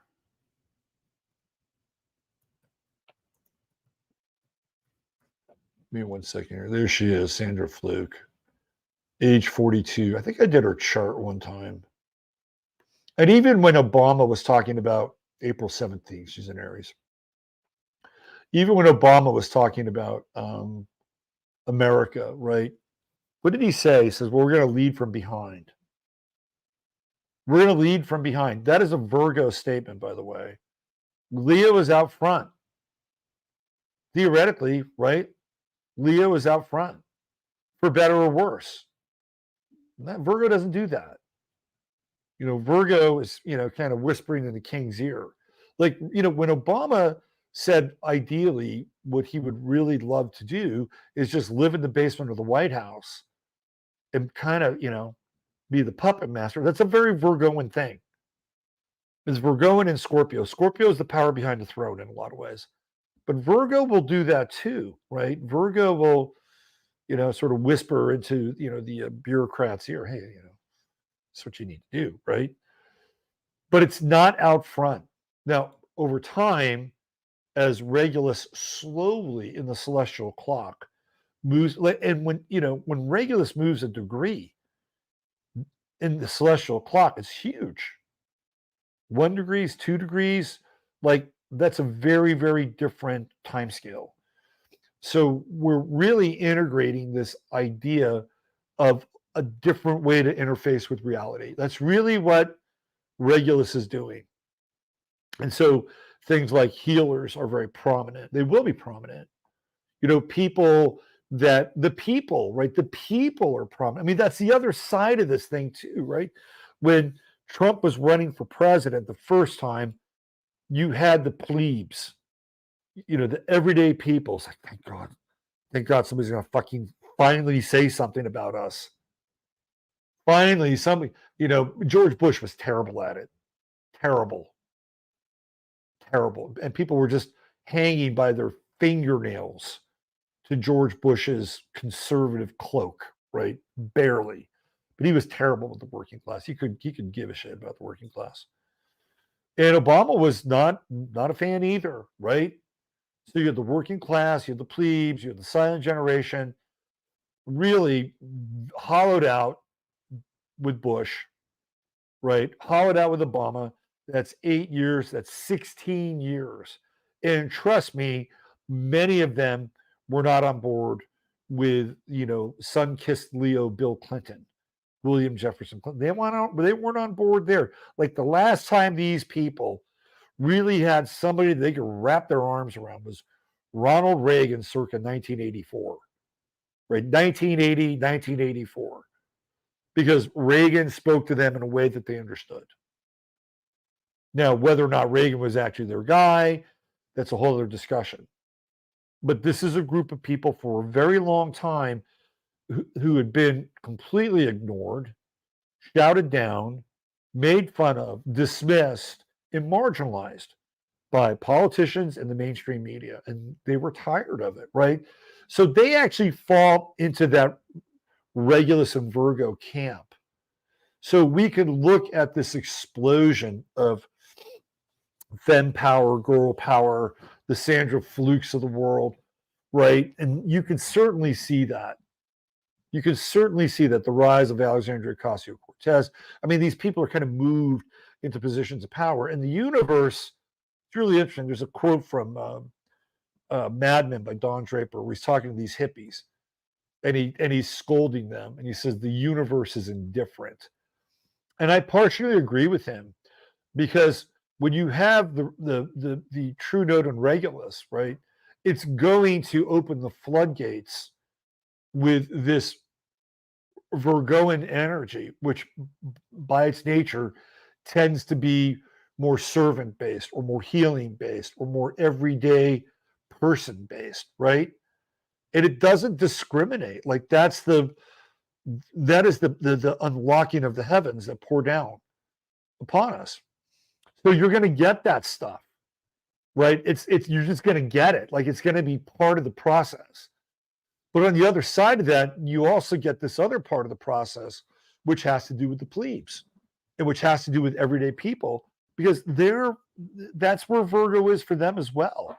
So it's not like, you have, super fen power, being unleashed into all these, and you saw it, right? Whoever these people were or whatever they were, Nicola Sturgeon, right? Merkel, Horseface from New Zealand. I mean, they were all there. It was on cue. But that'll change.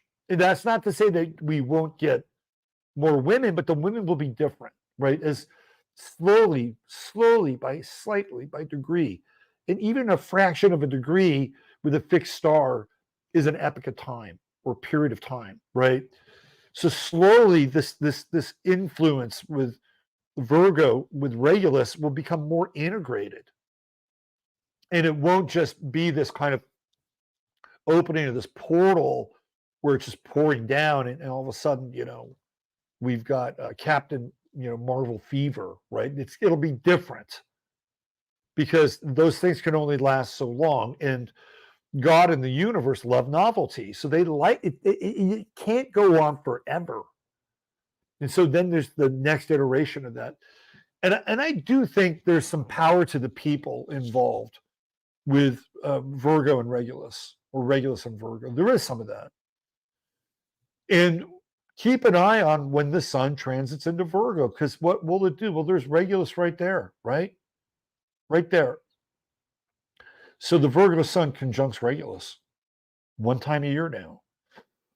So if you're born on August 23rd, your sun has moved into conjunction with, you know who was born at that time? It's Kobe Bryant. And Kobe Bryant's a 0 Virgo. So when Regulus went into Virgo, I think that's really when like the whole Mamba power sort of really kicked in. I mean, Kobe was still very effective in 2011. Let me see what he was doing in 2011. I just want to see where he was on his. Kobe Bryant is an interesting chart. I've done it before. He was born August 23rd. Let's go back to 2011.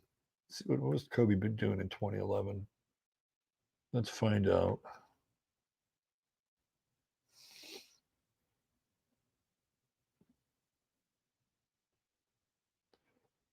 In 2011,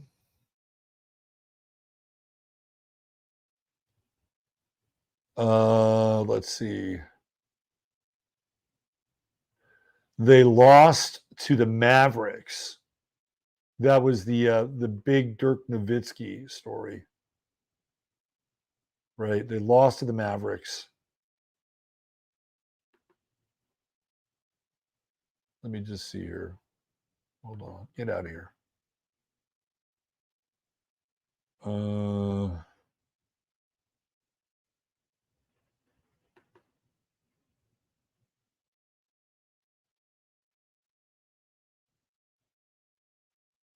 Schedule results.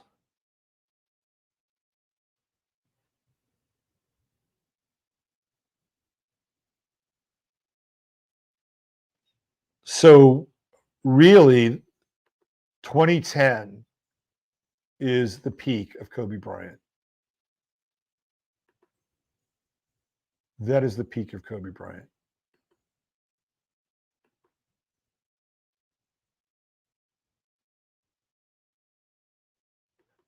(2010, 2011, and then 2009, 2010. 2009, 2010 Lakers. Let's go back there.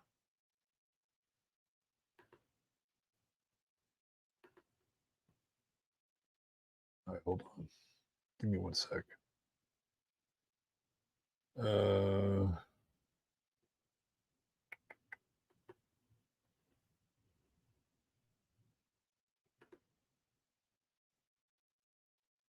Here we go.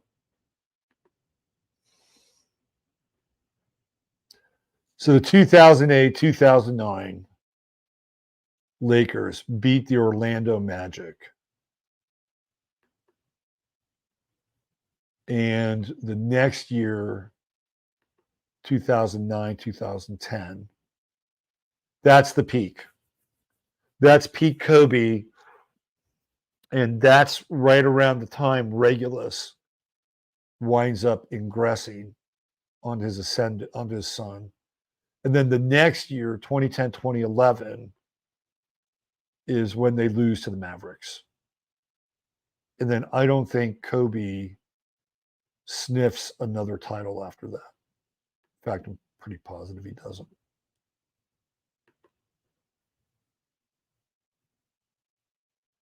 Because I think Phil winds up.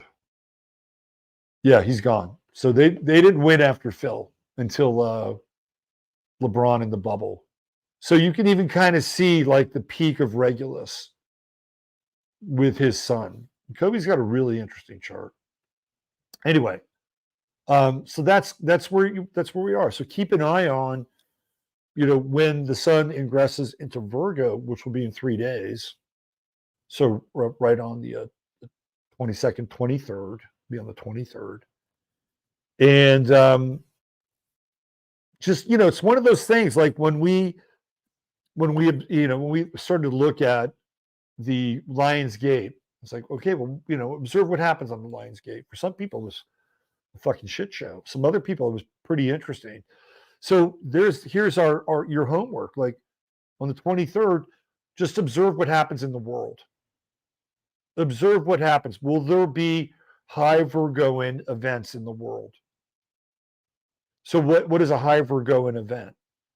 Right. So you could look at that from a number of different perspectives. You could look at somebody who would represent like the plebiscites standing out. Not always in a good way, by the way. Not always in a good way. They can be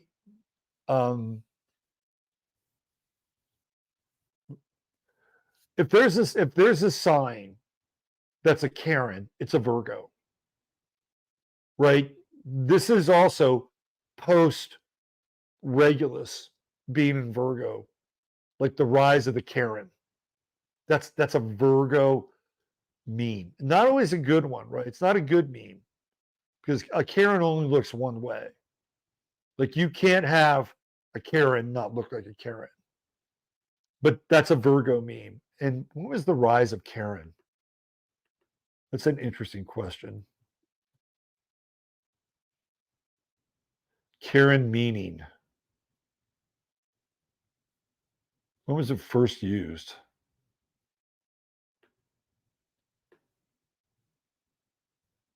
So back in the old days, Karen was Miss Ann and then Becky. Linguist Kendra Calhoun called the stereotypical soccer mom Karen. That's from 2018. Early uses of Karen as a joke punchline include the airheaded character Karen, played by Amanda Seyfried from the 2004 film Mean Girls, Dane Cook's 2005 sketch, The Friend Nobody Likes, on his album Retaliation, and a 2016 internet meme regarding a woman in an ad for the Nintendo Switch console who exhibits perceived antisocial behavior and is given the antisocial nickname of Karen. So really, Karen is post-Regulus. There you go. Post-Regulus. And it really took off in 2020, in which The Guardian called it the year of Karen. So I know that I might be offending some Karens out there. I apologize for that. I did date a Karen one time. She was not a Karen. Trust me, she was more like a Kraken than a Karen. But that's where we are, right? We're headed into this Virgo season now. And it feels like, the first day of Virgo season is very officious. It has that officious quality to it. It's I don't necessarily think it's a good quality. It's not a good quality. And in fact, we're in the odd cycle right now. Right. So we're really at the, even when the sun goes to 28, 29, it's still yachting off against Neptune. And we've got 2 more degrees of the sun. What is that, at 28? Shit, we got 3 more degrees of the sun. So all the way up to 0 Virgo, we have this yod going, and you guys know the yod, right? Sextile, sextile, inconjunct, inconjunct. The feeling here is that nothing is good enough. Nothing is good enough, right? Like even people who perform some role of capitulation. Well, here you go. Here you go. This is what you wanted. This is what you asked for. I'm sorry, it's not good enough. This is what we're talking about here. Here's what I would really argue against is you don't want to have that conversation with yourself. Because if there's a sign that can get down on themselves, it's Virgo. Virgo and Pisces are the 2 signs that could really get down. Now, Cancer, I got to finish the real estate story. That's a reminder. I'll finish the real estate story in a second. When we move on a little bit, I'll finish the real estate story with the realtor guy. It was very cool. Anyway, yeah, man. I mean, Pisces and Virgo are the 2 signs that typically are the hardest on themselves. Your Virgo has these impossible standards to live up to, just impossible standards. Pisces sometimes don't have standards to live up to unless they're external. Like Virgo will have internal standards to live up to. Pisces will get external standards. So Pisces is always gauging itself against like what somebody else is doing, like somebody in their family or a coworker. Pisces, and they always fall short, right? In a lot of ways. They always seem to fall in their mind. And then really, in many cases, they're not falling short. But in their mind, they do. Virgo has their own standards for themselves. Every now and then, if you're somebody who has a moon in Virgo, unfortunately, your parents and usually your mother set a standard pretty high, right? Like, when are you going to lose weight? Why are you eating that? Why don't you wear a dress every now and then? Right? That's how the moon in Virgo operates. It's never good enough. Never good enough. It's one of the toughest moons, I think, the Virgo moon. Because the mother, while well-meaning, may be one of the most difficult people to deal with. And they think that they're actually parenting when they're not. So you'll find a number of, it's not just for men or women, rather. Some men will have this too. But I would venture that a large degree of women who have moon in Virgo have eating disorders because Virgo rules the intestines and the moon is connected to one's emotions. By the way, if you're a Virgo, never eat when you're upset. Never. Never.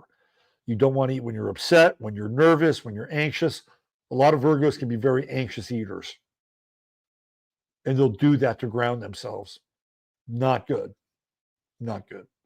If you're a Virgo and you're upset, it's actually better to not eat or eat lightly, right? Just eat something like some bone broth or, don't go overboard.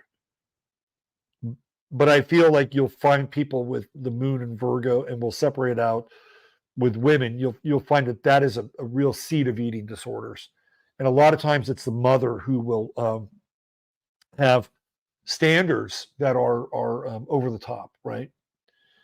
So that's what happens when we get into Virgo. And especially the very first day of Virgo, it's going to be conjunct Regulus. And with these inconjuncts, do not be down on yourself. Do not be hard on yourself. That's a very, very challenging thing for Virgoans to do. We'll just throw it out there for everybody. I mean, look, if you make a mistake or an error, it's always good to admit and do your best to get better from it.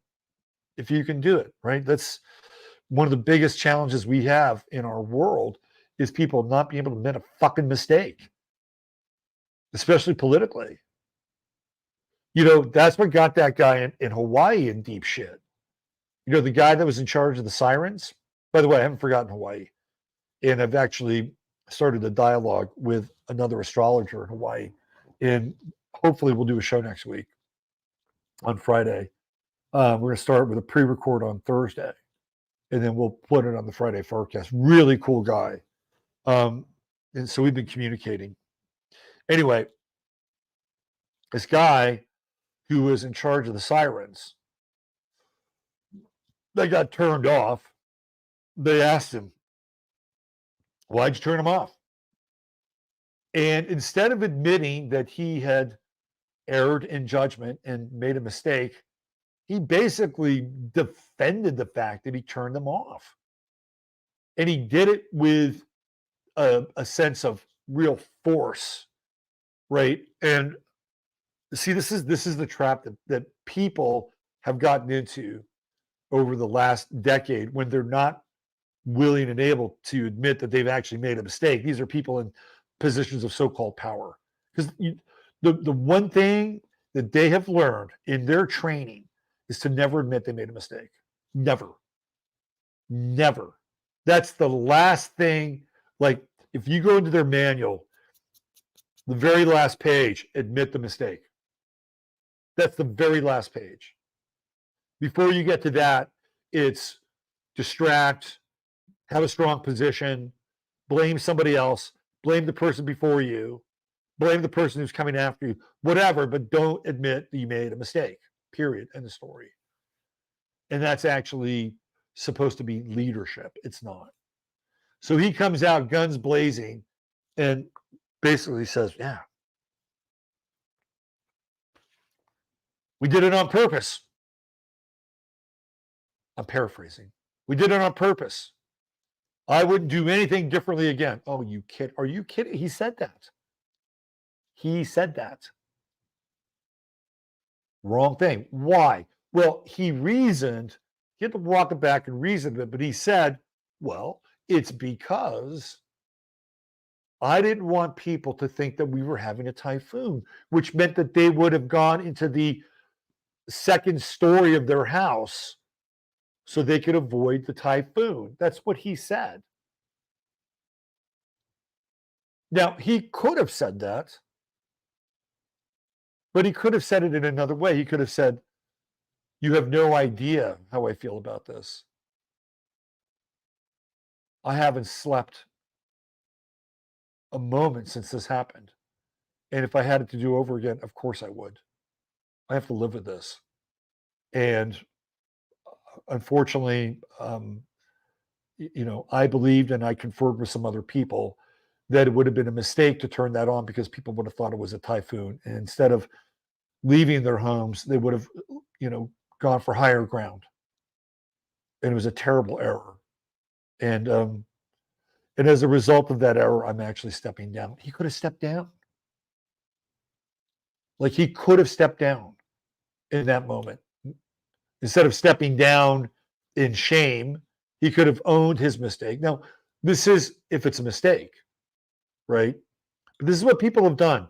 They've just gotten into this mindset that if they think they say something forcefully enough, everybody will believe them. That's the kind of the modern psychological take. Remember Mike Pence when he said, what is it? That's not my responsibility, or, like, he basically came out and said to Tucker, yeah, I don't care about that.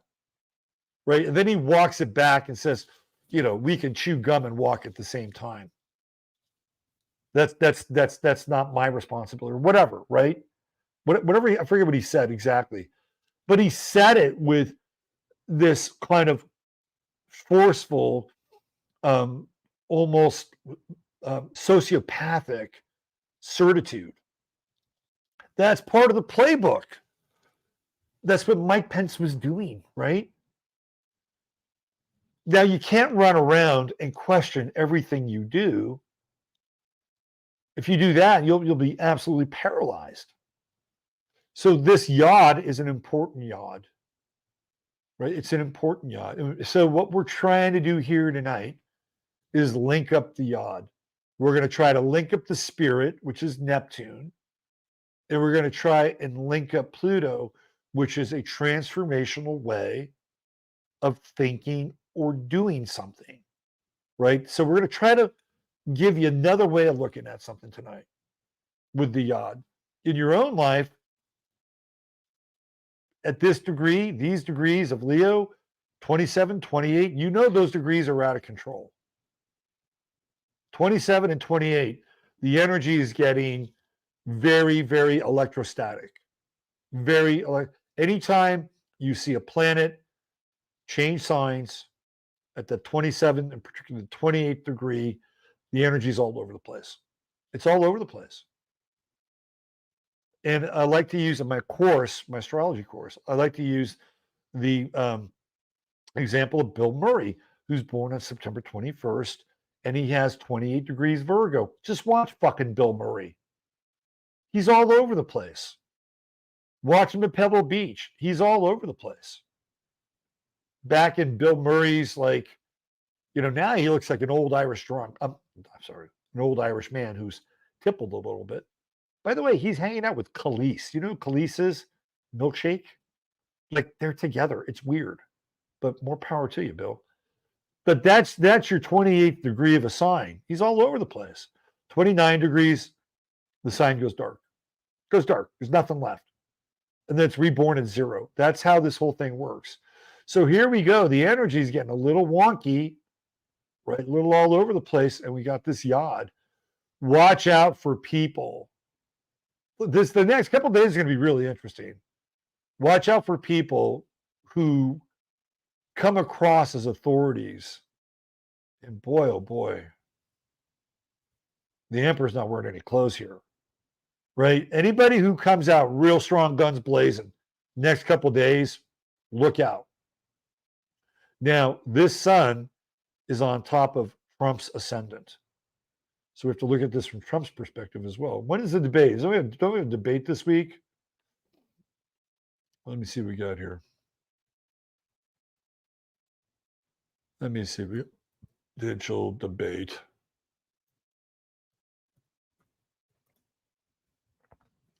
Here we go. So he will not attend the first debate. Okay, when is the first debate? Let's see. What time is the Republican debate? August 23rd, right there. Bada bing, on Regulus. How about that? So let's talk about that. Whoever is going to come across by the way, isn't Trump doing Fox News too? Trump or no Trump, the debate among Republican contenders. So it's going to be at 6 p.m. across Fox platforms. It'll be in Iowa. It'll be in the heartland. That's very Virgoan, isn't it? In the heartland. Very interesting. Let's see. What's he doing here? Let me find out. Okay. Oh, please. All right, just go. No. Oh, you fucker. New York fucking Times. How about AP News? Let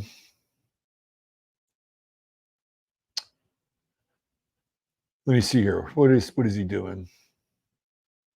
Trump had been discussing a number of debate counter-programming options, including sitting in for an interview with ex-Fox News host Tucker Carlson, who's been hosting a show on the website formerly known as Twitter. Carlson was spotted at Trump's Bedminster, New Jersey golf club ahead of the announcement, according to a person familiar with the visit who spoke on a condition of anonymity because they were not authorized to discuss it. The New York Times reported Saturday that the interview set to air Wednesday has already been taped. So he's going to be on Wednesday, which is, if I'm not mistaken, the 23rd. Very interesting. Is that going to be on Tucker's Twitter channel? That's really interesting because I'll tell you what, the sun at 23, I see zero Virgo, is still on Trump's ascendant. Here's somebody to during that debate. That's Mike Pence.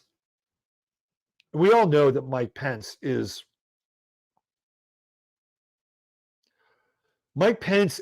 like, you know who Mike Pence reminds me of? He reminds me of Agent Smith from The Matrix. Right? Like like Agent Smith is just kind of a bad dude in The Matrix, but he's still part of The Matrix, right? But then he wants more. Then he wants power. He wants to be Neo, right? But then he wants to be more than Neo. Then he wants to be the Matrix itself. Mike Pence reminds me of Agent Smith. Like, he's not just content to be the guy who was the vice president. Now he wants to be president. And he has Pluto at 0 Virgo, which is conjunct Regulus, which is conjunct the transiting sun. So this debate will do one of two things for Mike Pence. It will either reveal that the emperor has no clothes, which is something I already talked about, or it will strangely catapult Mike Pence into the presidential discussion. And everybody thinks that it's ridiculous to even ponder or consider Pence as president. Well, I wouldn't want him as president. But do not underestimate the fact that Pence had an agreement. He knows where the bodies are buried, and he will take every opportunity to kick the so-called corpse of Donald Trump. Right? He's a Gemini. Pence is a Gemini. He can flip the script like any Gemini could if needed to. Keep your eye on Pence. He's either going to come out of this with a total flaming wreck on the side of the road, or all of a sudden the news apparatchik will start to talk about him as a serious candidate. Watch the event. Watch what happens to Pence. That's the guy to keep an eye out for.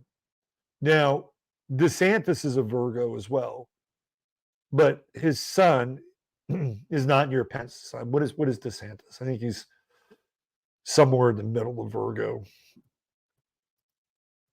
So it's interesting that these now, again, Pence is not a Virgo, but he's got that Pluto in Virgo at 0. So Ron DeSantis is born September 14th. So he's around 20 degrees Virgo. So the sun's not there. Not there. And if I'm not mistaken, with DeSantis's chart, he has a really strong Leo placement. That's why you can't count DeSantis out. It's that Leo placement in his chart. And I think he has Jupiter. I think he has Jupiter in Leo. I think that's it. Let me just click on this real fast.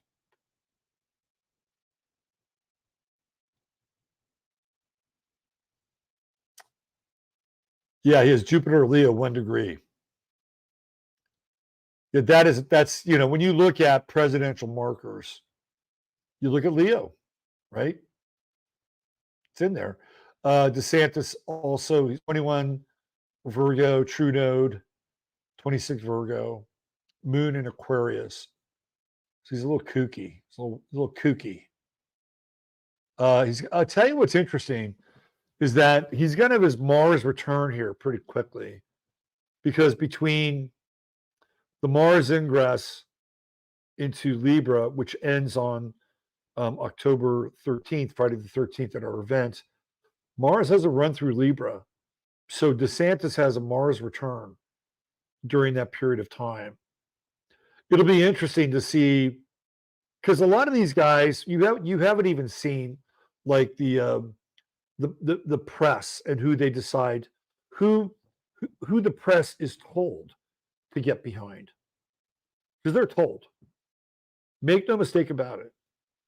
The press can savage somebody, they can marginalize somebody, and then they can lionize somebody. And we've seen it all too many times. John Kerry was losing his ass off. And then Iowa rolls around, and next thing you know, John Kerry's the guy. Right? That was planned.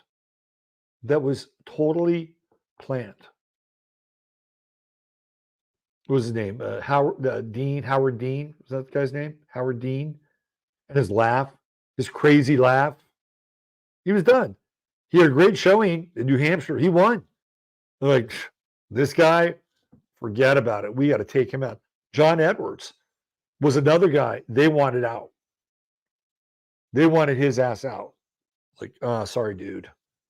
You're out of here, right? Because John Edwards had the look. He had the look. He had the pedigree. And then he got popped with the crazy new age baby mama. Is done. So you can see it when all of a sudden the press gets behind a candidate. They did it with Biden. They did it with Biden in what state? Georgia. Georgia was the state that Biden won. He won Georgia. Biden was sucking tailpipe. And all of a sudden, John Lewis, gave him the papal blessing. And that was it. Like, okay, Black America. John Lewis marched with Martin Luther King, right? He just gave Biden the papal blessing, and he won. He didn't lose. I don't think he lost another primary. If he did lose a primary, they were minor ones. And it was like the press just got behind it. Like, this is the guy now. They marginalized Ron Paul, who's a Leo, by the way. That's one Leo who didn't make it. But he was a threat. Marginalized him. So keep your eye on what happens with this very interesting presidential debate at 0 Virgo, conjunct Regulus, and then we have the odd. We have the odd that's going on. It's just one debate, but it's going to make or break some people here. It will make or break some people. And we'll see what happens. Keep your eye on Pence. Pence will either emerge, like all of a sudden start talking about Pence, or he'll be that guy who was part of the whatever they did up in Dallas, and worse. Okay. We still have the Mars and Virgo, so we still have plenty of room for activity here until it ingresses into Libra. I would suspect that when Mars ingresses into Libra, that the social justice stuff is going to kick up. Right? That's my sense. So people are talking about like what's going to happen with COVID and lockdowns. Well, why don't we get into that now, since we're here? Let's get into that. Where did everybody go? Where'd you go? Oh, there you are. Oh, we got 329. We got a good crew here tonight. Look at that. Little Mike P. I bet more people will watch Tucker. More than likely. Let's see. What do you guys think? Pence has the aura of a ghoul. He is just fucking creepy. He's creepy. Did you ever watch that movie, A Boy and His Dog with Don Johnson, where he goes underground, and there's like this weird post-apocalyptic society that's kind of built on 1930s America. He reminds me of somebody from that kind of world. That's what he reminds me of. The candidates were at the Iowa State Fair these past 2 weeks. Interesting local news. A lot of African American people are asking, what did Obama do for us as a people? No one can answer. Today's Ron Paul's birthday. We're still voting here. Some people are, Jason. I'm just giving you the lowdown and the breakdown of the candidates. That's all I'm doing. What you choose to do with it is up to you, right? I'm just telling you, right, that during this process, or I'm just sharing with people that during this process, you'll be able to see behind the curtain a little bit. You'll be able to see the process. That's all I'm doing my best to. But Rizzy Beth has a great comment, which I agree with. Yeah, that's called Waking Up. And all I'm watching are these channels on YouTube where so-called African American people are waking up by the frickin', no, I didn't want to say it, the waves. My girl Shamika Michelle has 100,000 followers on Twitter. I was, not that I'm surprised, because Shamika's great, right? But she's got 100,000 followers on Twitter. I was like, whoa, you are making a dent in the culture. I got to have her back on the show. I have to have her. Shamika's great. Aquarius, Sagittarian rising, Pisces moon. She's got to come back. I got her on the Friday show. Steve says, I'm ready to make everything BLM did look like a Boy Scout marshmallow roast. Obama spread racism like wildfire. Hey, Rizzy Beth, looking forward to seeing you too in October. Be awesome. We're going to have a great time. We are going to tempt the fates and the gods with our event on the eclipse. Going all in. Let's see. Retrograde is perfect to tighten up on your health. I would say so. I've had it, over it, done it, and fight the urge. Daily tell stupid people to go play in traffic. Obama fucked us over as people. I don't have any problem with that. Harlan Ellison was the writer of Boy and His Dog. Good call, Elijah Schweitzer. There you go. Great movie, by the way. You know what happened with that movie? I'll tell you what happened with that movie. I had a twofer with that movie. I went to go see it, and we walked into the end of this other movie. And the other movie was on a double bill with was Slaughterhouse-5. And when you walk in on the final third of Slaughterhouse-5, and how old was I? Maybe 15, 14 or 15. I was like, what the fuck is this? And then Don Johnson and Boy and His Dog came and watched that. And I said, can we just stay around for the other movie again? I want to see that other movie again.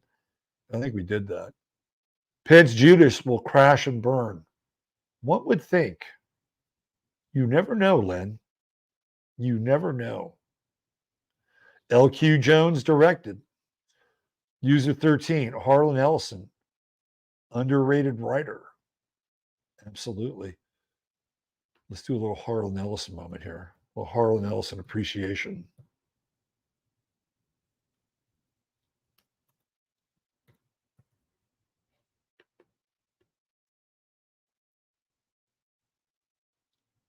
He's a Gemini, born May 27th in what? Cleveland, Ohio. There we go. Harlan Ellison, A Boy and His Dog. He wrote episodes for The Flying Nun, Burke's Law, Route 66, The Outer Limits, Star Trek, Man from U.N.C.L.E., Cimarron Strip. He wrote for novels, illustrated novels, The Amazing Stories, stuff like that. He also went by the name of Cordwainer Bird. Cordwainer Bird. Worked with Gene Roddenberry. Let's see, he was supposed to write the script for iRobot, the Asimov movie that eventually got made, and won 8 Hugo Awards. And he shared an award for the screenplay for A Boy and His Dog. He counted as half a Hugo. There you go. A little Harlan Ellison trivia for you guys. All right, let's get back to the chart of the moment. Let's talk about, let me do this. Let's get into this Mercury retrograde. Give me a second here.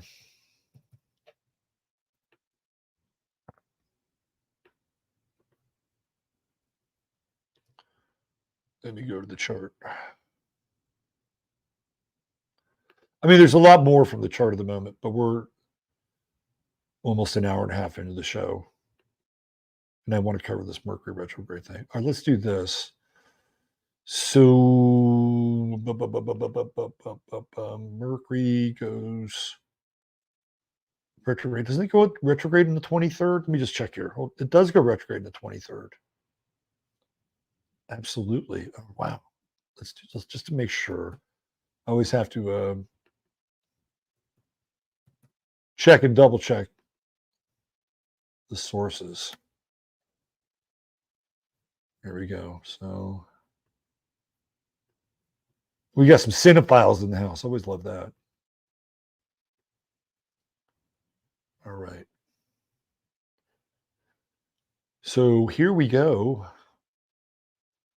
The 24th. So Mercury is actually stationing on the 23rd, and it goes retrograde on the 24th.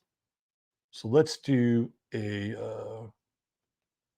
transit chart for the 24th.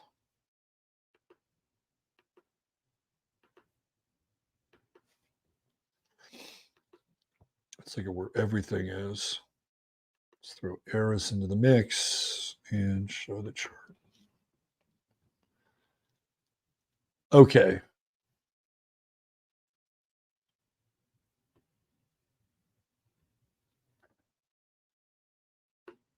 Let me change the time here.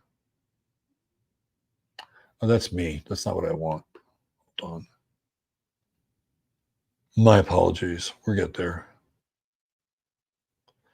We won't get there. Where are we? Let's do this. And let's do edit. There we go.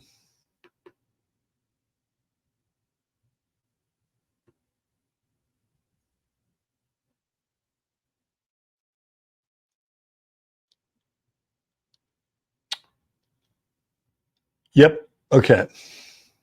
This is what we're looking at. Let me pull this off the screen.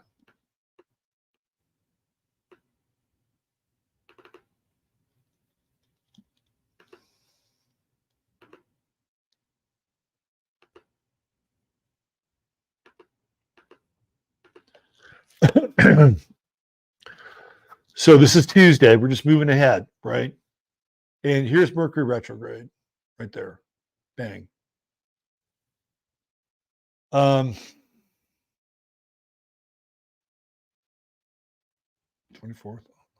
August 24th. Yeah.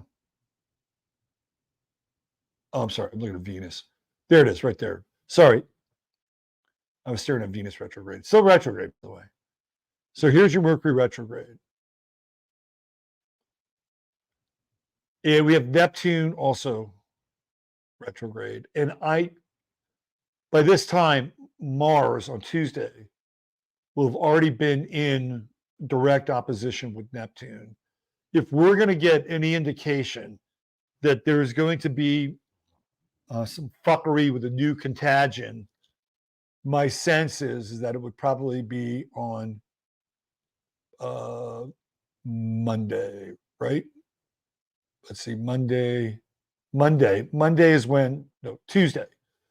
Tuesday is when Mars would be in more of an exact opposition. That's 2 days before then.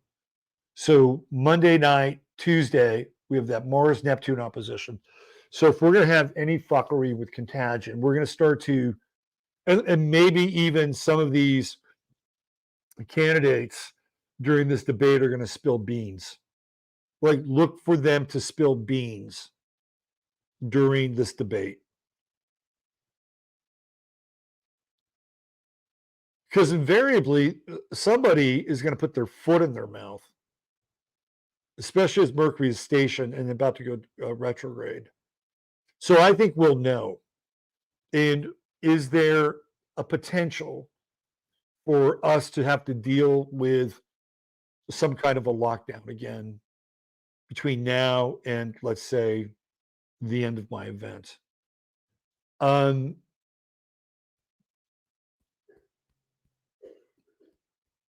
I would say that the possibility is quite strong. That said, there are a lot of other factors here involved, and retrograde being one of them. I am not sure how many people would willingly participate in another lockdown scenario. But I will tell you something. Rutgers just announced that nobody attending the school can attend the school unless they are fully vaccinated, and that includes mRNA vaccines. So one of the things that they're going to do as we go into a return to school cycle, and some kids are already back at school, some are headed to school, is that there are going to be states and or institutions that will try to fold the mRNA vaccines or the mRNA technologies into their vaccine schedule. Do not be surprised if this happens.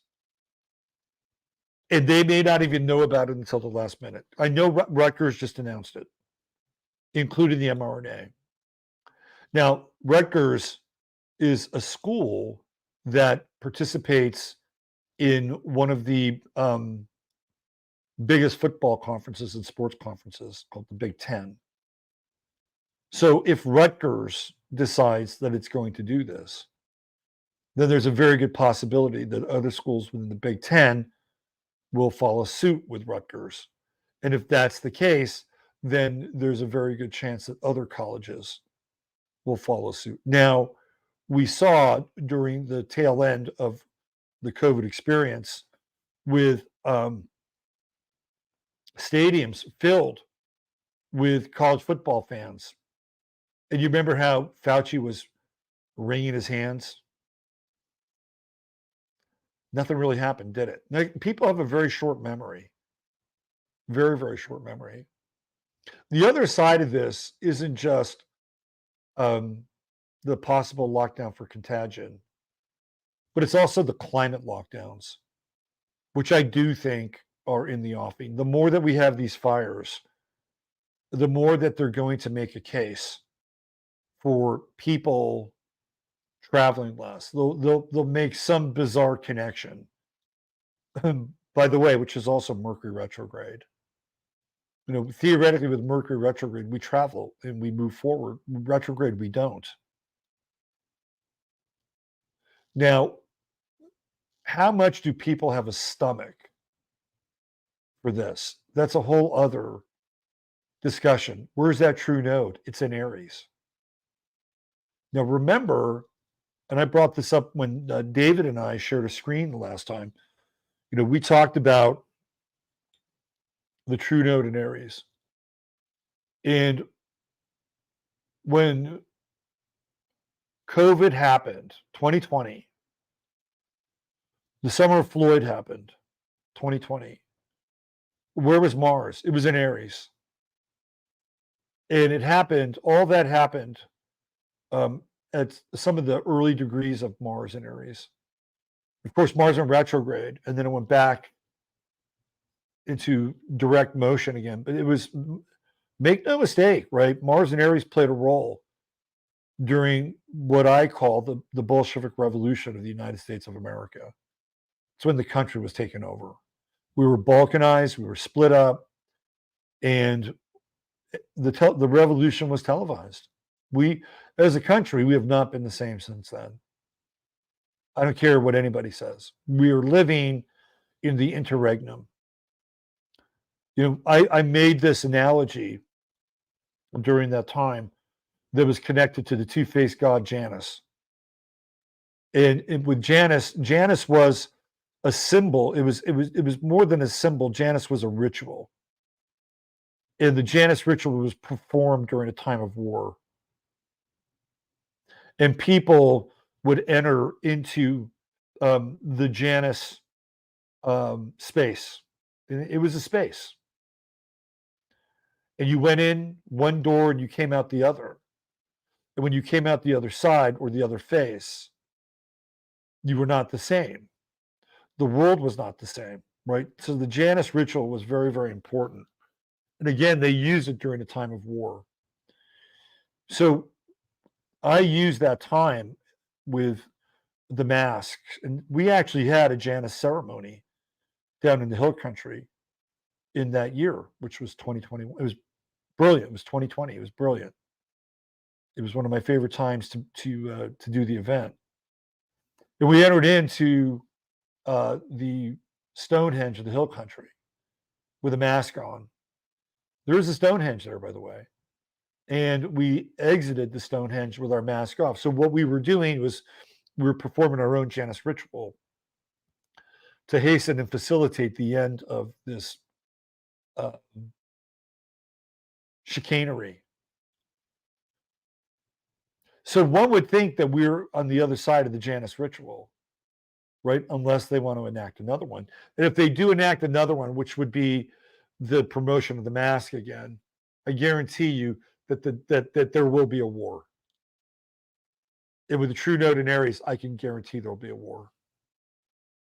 And we're 1 degree off of Eris, which is Discordia. 1 degree off of Eris. Shit, we'll get there by the end of the week. So could it happen again? Absolutely. Could we hear the rumblings under Mercury retrograde in Virgo? Absolutely. Could we see the release of some contagion? Now, when I say contagion, it doesn't have to be a virus, whatever, or whether you believe in viruses or not. The contagion can be the thing that's released into our minds. Because over everything else, what happened during COVID was that it was a mind virus. It's exactly what it was. It was a mind virus. And it fed on people like a succubi and connected them into a Borg mind. It was all based on fear. And it's going to be interesting because Mars will go into Libra, and that, that is like Antifa shit. Mars in Libra is when Mars in Libra has a cause and it's a just cause, it's great. When Mars in Libra does not have a cause and it's poking the bear, or Mars in Libra has a cause that isn't a just cause, then it's problematic, right? Mars is in its detriment in Libra. It is aggressive diplomacy. At its best, it's aggressive diplomacy. At its worst, it is the embodiment of AOC, who has Mars in Libra. So keep in mind, Mars is going into Libra. So we're in the social justice camp. And that's all we need, right? We just need a few little matches to start the tinder to go off. All we need is, one potential false flag. And Mars-Neptune oppositions are very false flaggy, especially around guns, right? Keep your eye on that. keep your eye on the gun issue over the next 48 hours. Because if they're going to lock people down, they know that they're dealing with people who are at the end of their rope.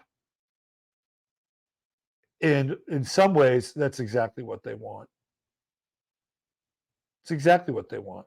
They want people at the end of the rope. They want the dog that they've been poking the stick with for years to be cornered, right? And to snap out and bite somebody's hand, because then you can put that dog down. And they've been poking the dog with the stick for a long time. And every now and then we have somebody like Oliver Anthony who can speak to what it feels like to be down. That's therapy. A lot of people think Oliver Anthony's an industry plant. I don't think so. I don't think he's an industry plant. And if he's an industry plant, then you know what? He's going way out of his way to get what he wants or what the industry needs. And if it's ever found out he's an industry plant, that soul will rot in hell. And that guy doesn't strike me as being that guy. He's the king of cups. Somebody brought that up. He's a Cancerian king of cups. I don't think he's going to do that. He's not an industry plant, but he's speaking, right? He's singing. He's really singing to our soul, right? He's that guy. He is that guy who's the embodiment of the true node in Aries. One man, even though he's a Cancer, talked about this on Friday. One man, one mic. Was that a dobro that he's playing? Is that what that is? One man, one mic, one dobro. And he's got a voice. It's not much more primary than that. Especially with the red beard, right? Which is very Aries. So this Aries energy, the energy of the individual is in the air. He's the individual. He's one man, one guitar, one mic, one plaintive protest against the world that he doesn't understand. It's all about child trafficking. There's an interview with him on YouTube. Did 11 days before he released his Rich Men North of Richmond. It's actually a very good interview. It's not even an interview. He's just talking into the mic and camera. So we're talking about primary energy here with Aries. He's demonstrating that. He's a man, right? It's male energy. One man, one voice, one dobro, one mic, one camera, a couple of dogs. That's what we're talking about here. That's the energy that we're dealing with. So one of the things that I wanted to get into tonight is this idea of Pisces and Virgo, right? Pisces and Virgo in the individual. So there's this guy on YouTube, and his name is Pete Santinello. So he travels all over the place, and he goes into kind of remote areas and interviews people that are, or maybe not even remote. Like some areas are places like, I don't know, Beverly Hills, Miami Beach. Well, he's been on this kind of this Appalachia jag, and he found this guy.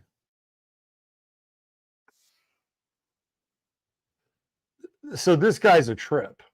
Now, I did not know that this guy had his own YouTube channel until after the fact.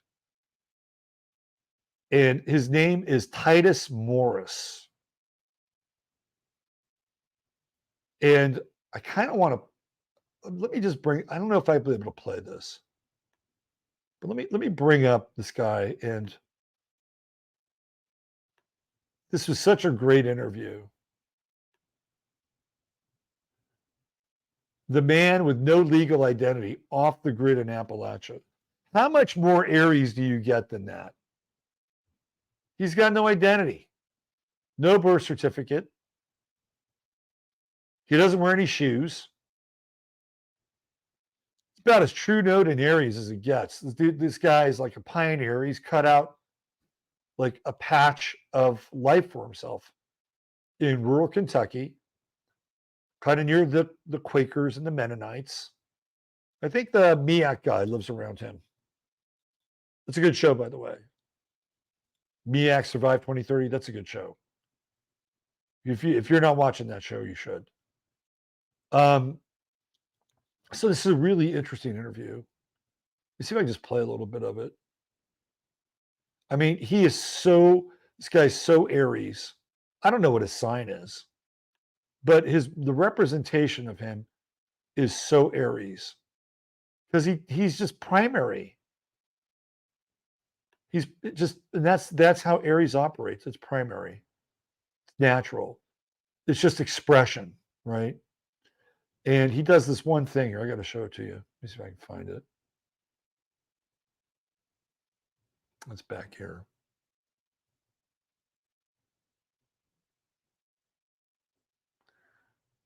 Here, let me play this for you. This is right at the beginning. This is how this guy gets his kicks.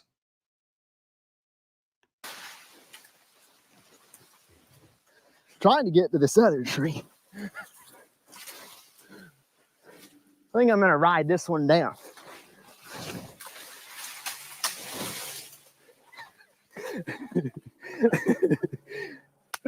Titus, I think you got some stories. Yeah. This guy is so cool. How long have you been out here? I've been on this farm. This would be the eighth summer. Did you grow up like this? Well, we did grow up growing our own firewood or cutting our own firewood. We never had like electric heat or anything, but like my parents have computers, electricity, that kind of things. And I just felt like God was calling me to live a more simple life, more at peace and more with nature. So I don't have like electricity or running water. I do have running water if I put it in a bucket and run with it, and it runs through the creek too. This guy's How much land are you living on here? I've got 50 acres. About 20 is open, like pasture or garden land. Okay. And about 30 is woods. Y'all can come inside. Like I'm single and I'm busy working outside, and so it's real disorganized. You're a bachelor. Yeah, definitely. And my Okay. buddy is staying with me too, and he's got some of his stuff stored here. Okay. So you do a lot of canning of Yeah, things? I do some canning. Yeah, this is the wood cook stove here, which during the summertime I'm not using it since it would get too hot in here. So you have no electricity in here? No, which it is wired for. Like the electric was on when I bought it, but I've been here. This is the 8th summer, and I've not had any electricity here. So why do you choose for no electricity? Well, it gives me like a freedom to not have to be down to a grind of like a 9-to-5 job. I don't have an internet bill. I don't have all these bills, associated with that, with electricity. And so I can just work a small amount, whatever I want to work. And then I have enough money to live. Okay. What are you doing for work? I train horses and shoe horses. Oh, cool. Yeah. So what do you think your expenditures are? How much money do you think you have to spend a month? I guess probably my two main bills would be like dog food and like my phone bill. I've got a landline phone. Landline, no cell phone. Yeah, no cell phone. Okay. Yeah. It's crazy. Like I didn't want the internet, but they wouldn't give me a phone without the internet. So I'm paying for internet, but I don't get it. So I have a landline phone, and that's like $90 a month. And then dog food, I probably spend like $20 a month on dog food or something. Things like salt, fruit, and things like that, probably spend like $30 a month on that, probably. So 90, 20, and 30. Yeah. So 140 a month is your expenditures. Mm-hmm. Yeah. I always dreamed of having my own farm, my own land, and the dream finally came true.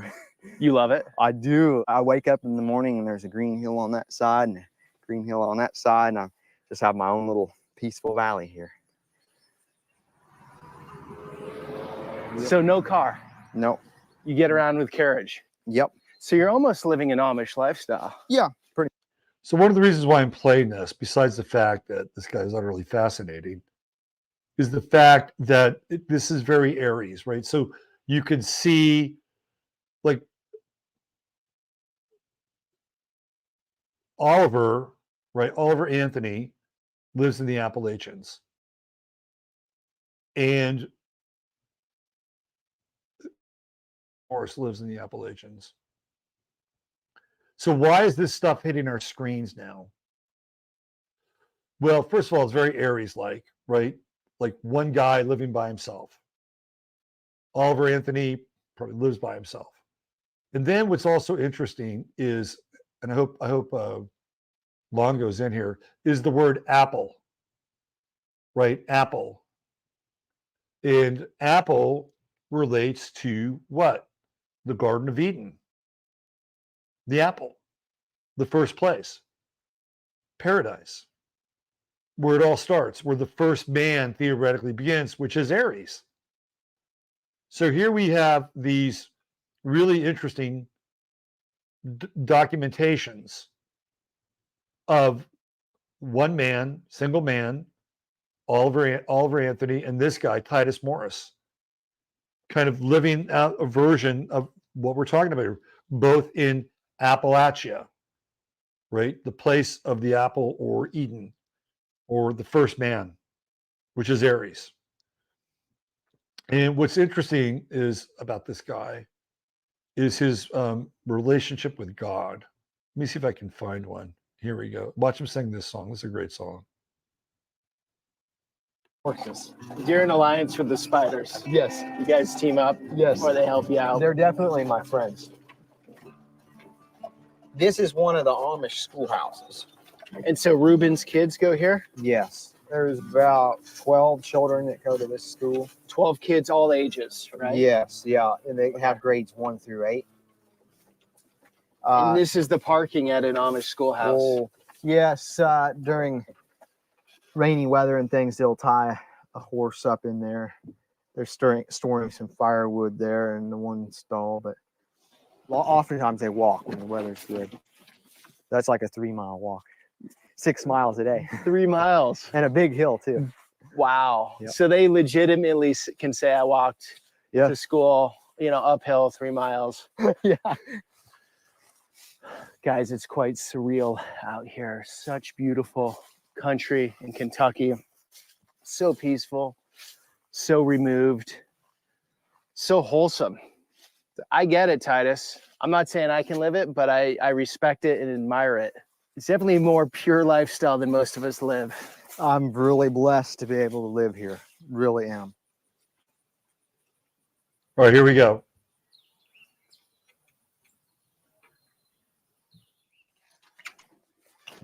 Back. He's putting the buggy back in the barn. So I want you to hear his song. This is Standfast, and he helps me to be an amateur gymnast. And I have a lot of fun with him. So I'll show you the funnest way to mount a horse. So it's all very Aries here too, by the way. Oh. He's like, Whoa. I'm out of my league here. Oh. Smooth. Yeah. And then I'll show you, like, for me, this is the funnest way to dismount.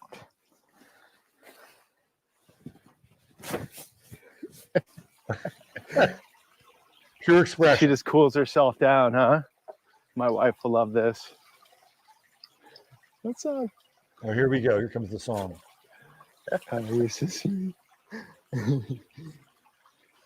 Along life's pathway, dark despair, are broken hearted, bowed down with care. I met a Savior, and I knew him there, and he filled that longing down in my soul. I searched for him, but I knew not what I longed for. I longed for him, but I knew not what I longed for, till I met Jesus. I knew that I would search no more. He filled that longing down in my soul.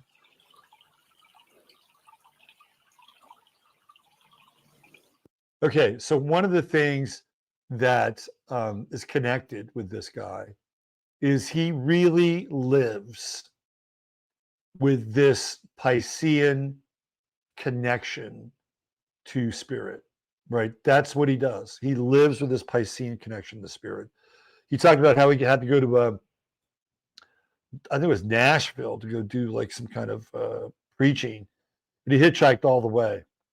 And every time something happened, he would just like ask for God's help, right? And he'd catch a ride. And so this is how he operates. And this is the Pisces Virgo axis. So let me bring up a chart here just so I can show you guys. And why I think this is so important in the days to come, especially if we're dealing with COVID bullshit. Let me see if I can find a good chart we can take a journey on here.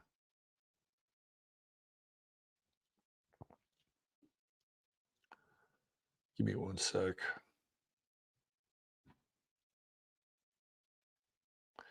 Why don't we just use this one? It's not that cluttered. That's a small chart.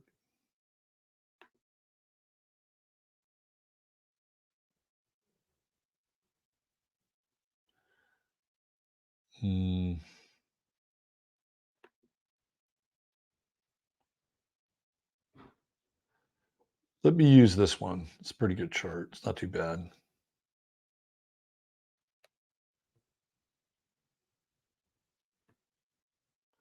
Okay, here, I'll just use this.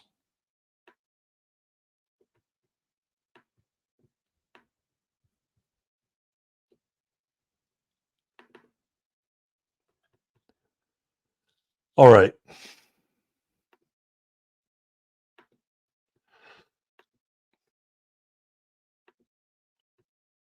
So we're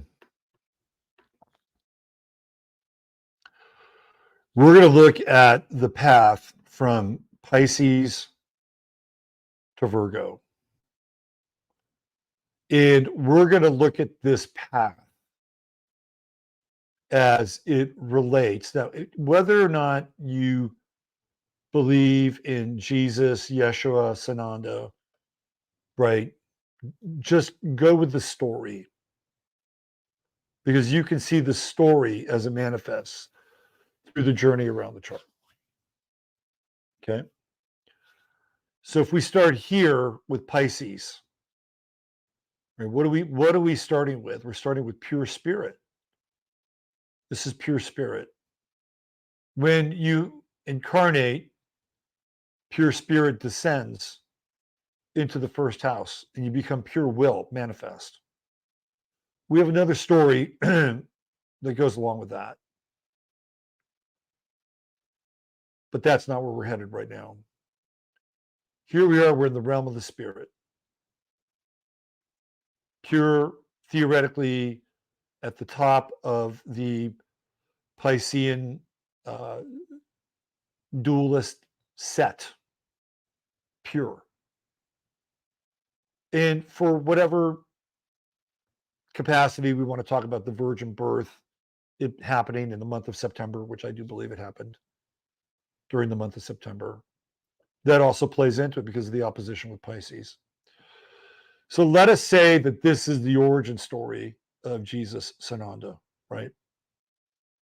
If you go to the next house, which would be the next evolution, now we're going to go, instead of going counterclockwise, we're going to go, because this is the evolution of that story. So here we go from pure spirit to Aquarius. What is Aquarius doing? Aquarius is emptying the cistern and the contents of spirit into the world. That's what Aquarius is doing, right? So we start with spirit and then we empty the contents of the spirit. So how does that play out in the life of Jesus Sananda? It plays out in that he meets the disciples along the way, right? And there are disciples who are kind of, I guess Paul is a post-disciple. but they're disciples, right? That's a group. That is a group of individuals who are part of the spiritual brotherhood, right? Of this person who emanates in a pure sense from the pure realm of spirit. And then what he does is he empties the cistern and the spiritual contents into the world. And he acquires a following for a very brief period of time, not a long period of time. And then what happens? He goes into the world, which is Capricorn. And who does he deal with? He deals with the Pharisees. He deals with the Sanhedrin. He deals with the marketplace. Right? This is what happens. He deals with the world and he upsets the hierarchies of the world. So then what happens? He goes on trial and he is tried. He's tried for a number of things. Right? Like they throw the book at him. I think one of the things that he's tried for, if I'm not mistaken, is like adultery, and I think there's a lot. There's lying. There's all kinds of charges that he gets trumped up with. Important word, trumped up, right? The Sagittarius here is the judgment. It's the Sanhedrin, and even with something that looks like an arrow, right? What is Christ pierced with? The spear. It's the spear of destiny, spear of Longinus, right? Wedged in his side. And out of that comes the holy blood, and then you have the chalice and all that stuff. That's all up here.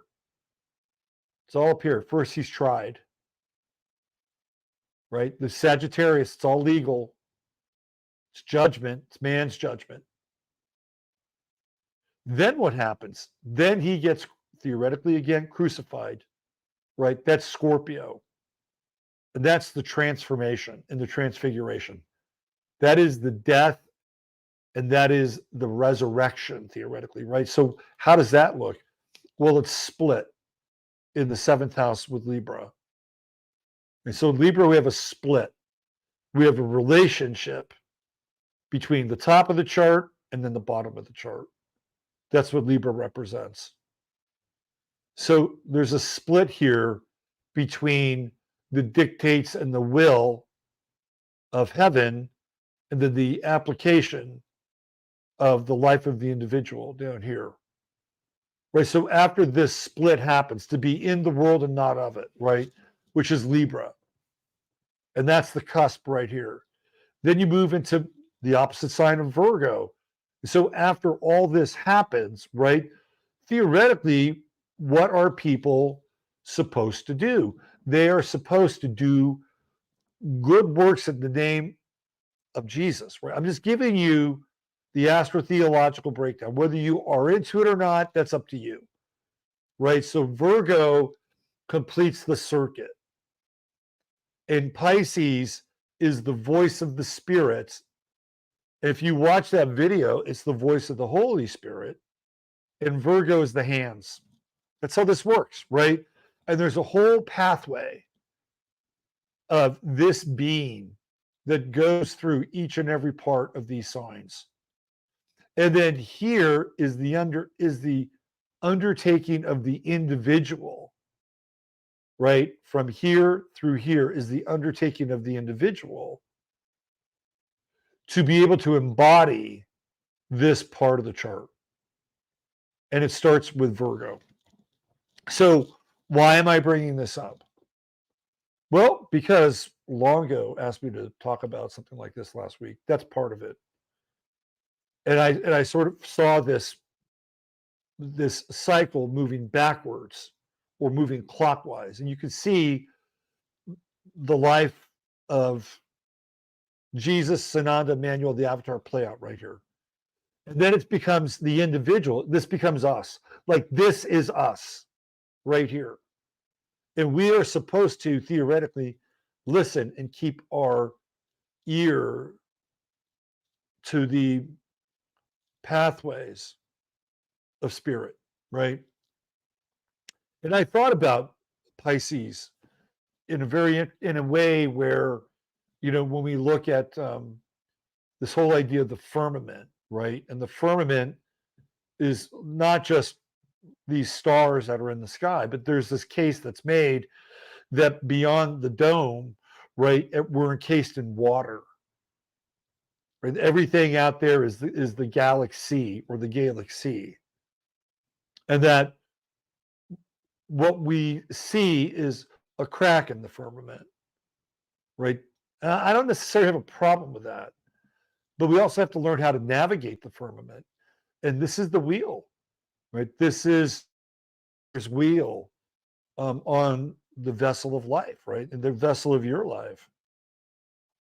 And so the whole idea here is if you can live within the dictates of the spirit, you know what to do.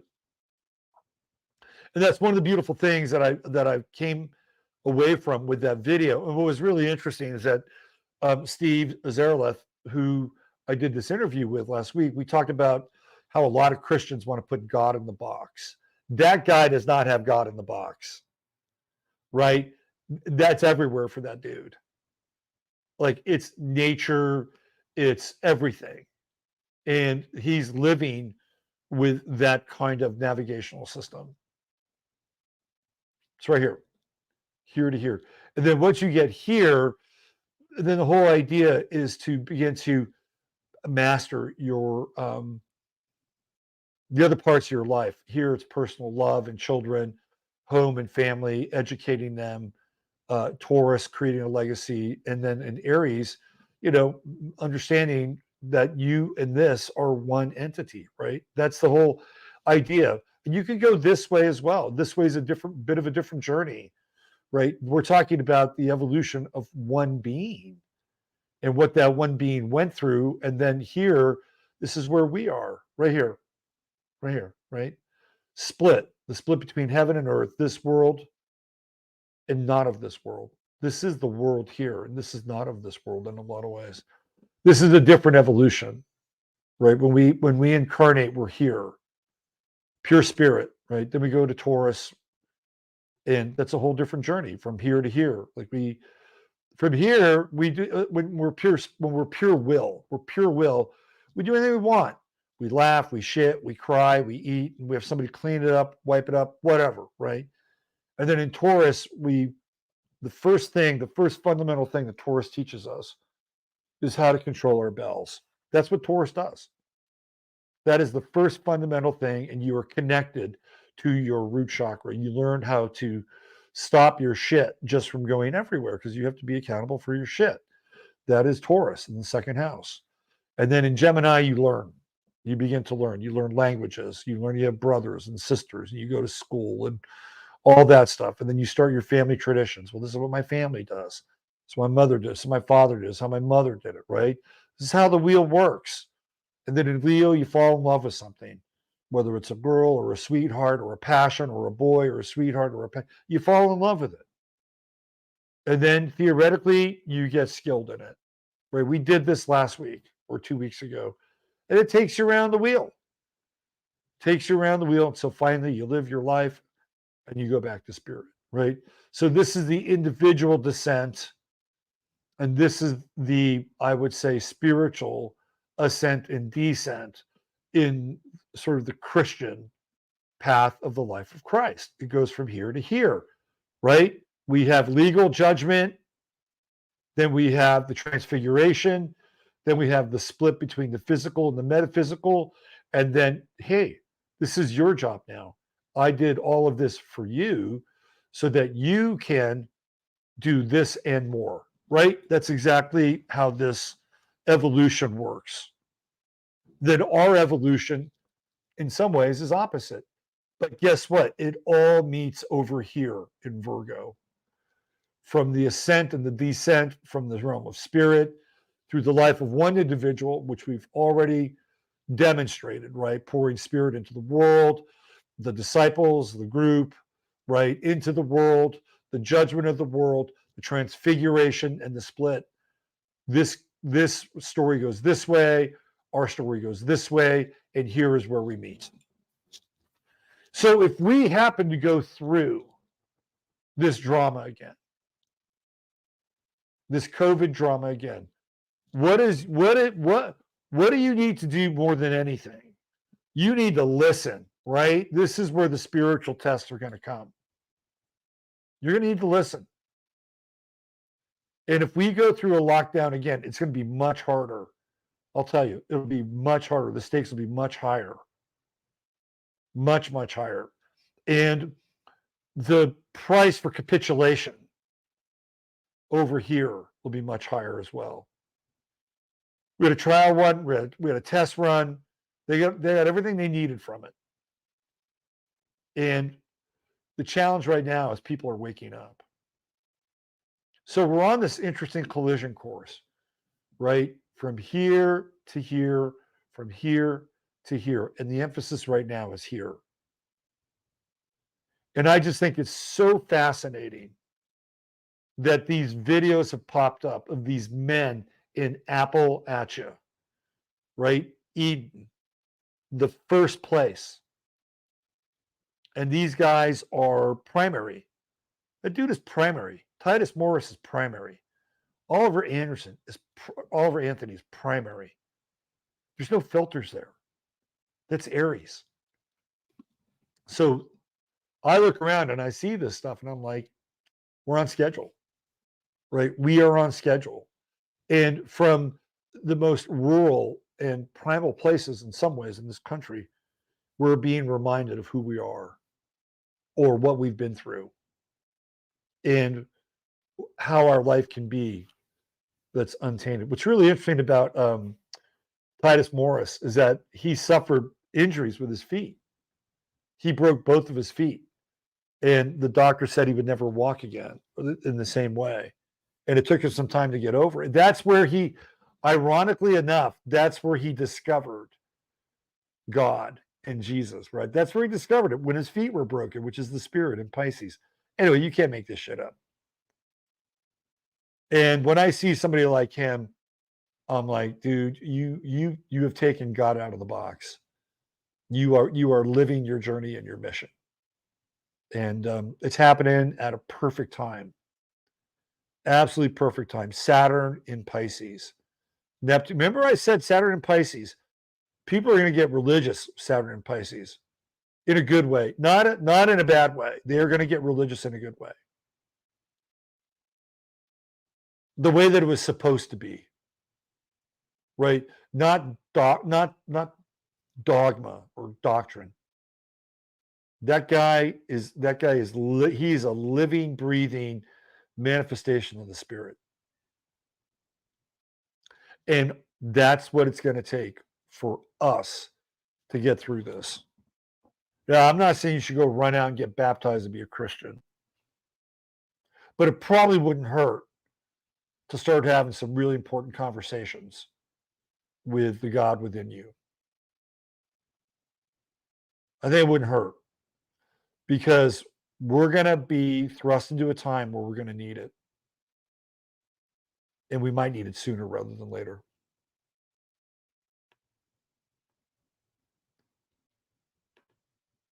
Be more like Titus. I wish I could mount a horse the fun way. I know, right?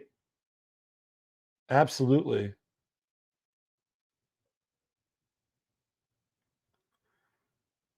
Susie Gemini said, yes, you did. Yeah, it's true.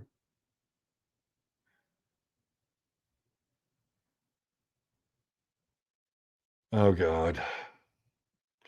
Please.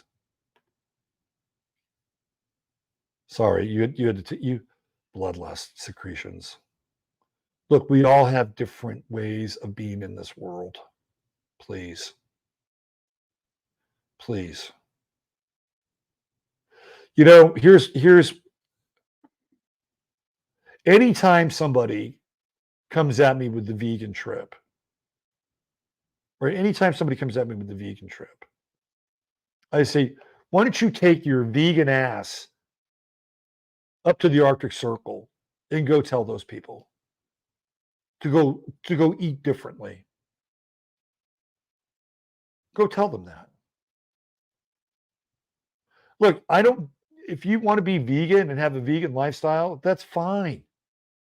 Right? You know what you don't see? You don't see carnivores telling vegans. There are vegans. There was a vegan recently. Okay, I'm just gonna be straight up here. Dr. Jones sees vegans in her dental practice. They have the worst teeth. I'm not saying all vegans have this, but for the most part, when she sees them, their teeth go to shit because they don't get enough butter. They don't get enough vitamin D. Right? They just don't get it. But go up there to go hang out with Nanook of the North and tell him that he can't eat the diet that nature has provided for him in that condition. Why don't you go eat to the jungles of Tanzania, where these people in Tanzania, get by on some berries and then they hunt monkeys. That's what they do. They go in there and tell them they should be vegans. Go into the outback in Australia, where if you're lucky, you might get a few berries. But you will get is wallaby. It's like the arrogance of vegans who come at people who are carnivores. It's strictly reserved for people here. But go walk your talk. Get on a fucking plane and go into the outback and go preach to some Aboriginal people. Let's see how that works. Go to Tanzania and tell them. It's ridiculous. Sorry. The strangest part about Vegas is that they are obliged to tell you. Here's what I'd like to do. I'd like to get a bunch of vegans and a bunch of flat earthers in a room, right? And just lock them in there for a day. And all they get is water, right? And then turn the video cameras on. Because what you'll get is the most rabid group on one side and the most rabid group on the other.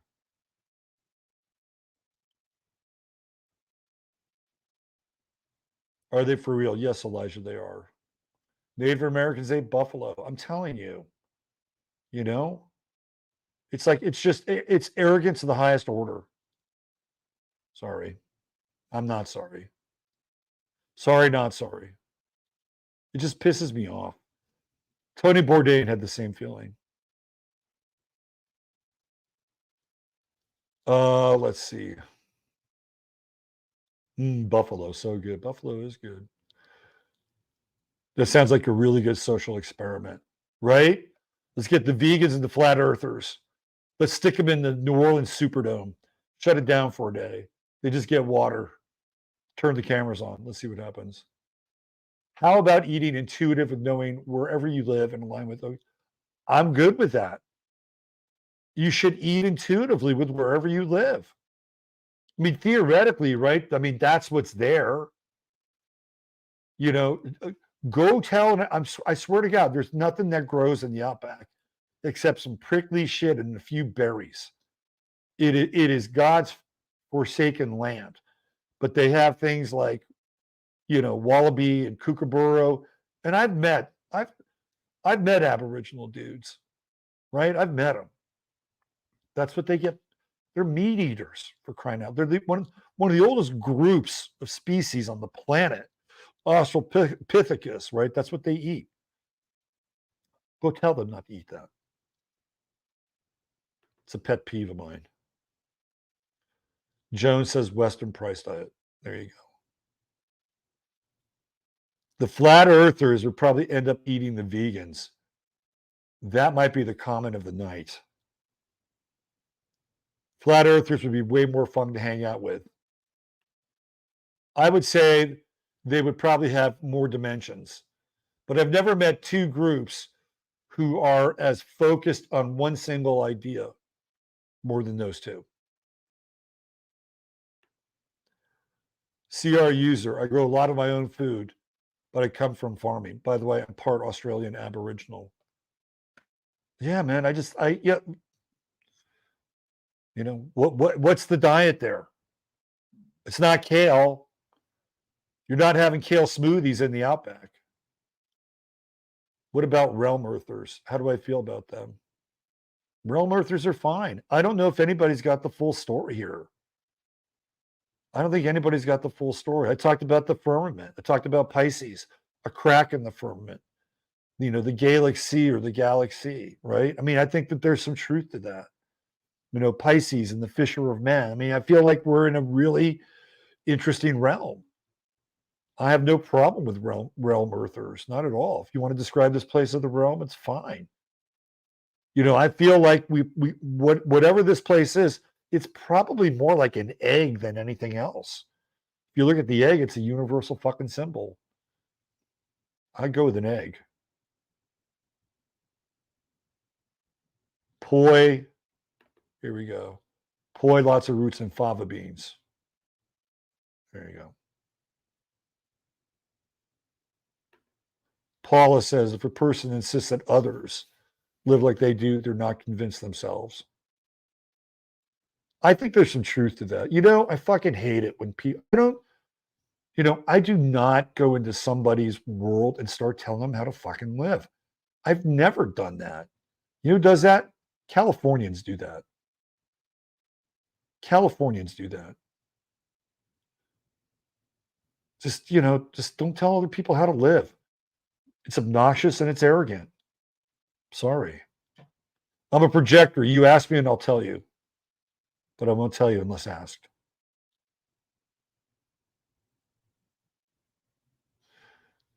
Elijah, bringing the heavy lumber tonight. Not that which goeth into the mouth defileth a man, but that which come out of the mouth which defileth a man. Couldn't have said it better myself. Not this Californian. Diane, I'm a Californian too. So don't worry about it. I'm in the same, we're rowing in the same boat. It helps to eat whatever your bloodline is. We got some wisdom here. There you go. Thank you. Hope to see more CR.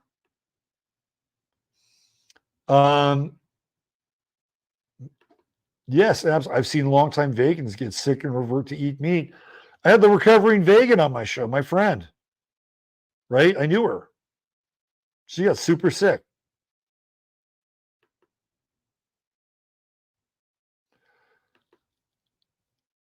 Thank you. Giacchino D'Angelo, you're right. We don't have the full, we don't. We really don't. We don't have the full perspective. And when somebody comes at you and they are absolutely determined that this is the thing, that this is the answer, be careful, because that will flip. And the world has a history of doing that.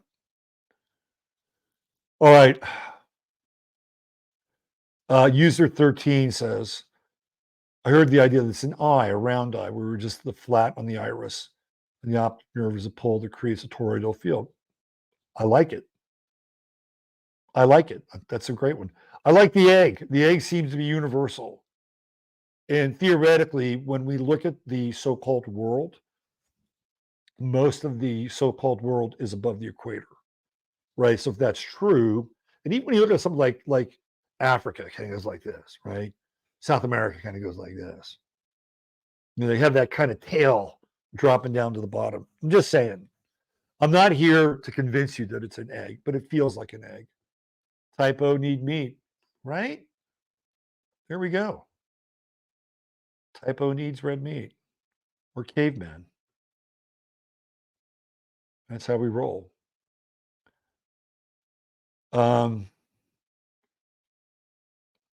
Here we go. Man, we got some really good new people in here.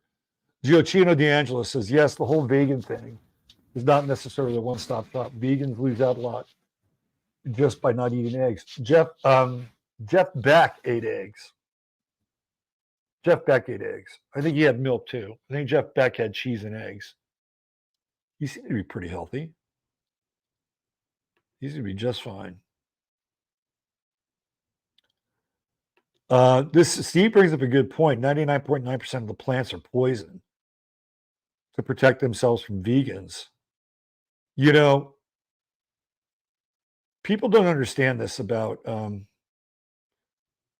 about wheat. We're not really supposed to eat wheat. If you look at wheat, it is the most undigestible little piece of shit on this planet. And it's a hard kernel, right? But you know what it does? It has opioids in it. And so animals get addicted to eating these little wheat kernels because it gets them high a little bit, right? And they're so undigestible, they shit them out. And then they have their little cow patty that they get to start their life with. That's really what they're about. They're like, we're going to be this undigestible little thing that you think you like, so you can shit us out all over the place so we can just grow again. That's what wheat does.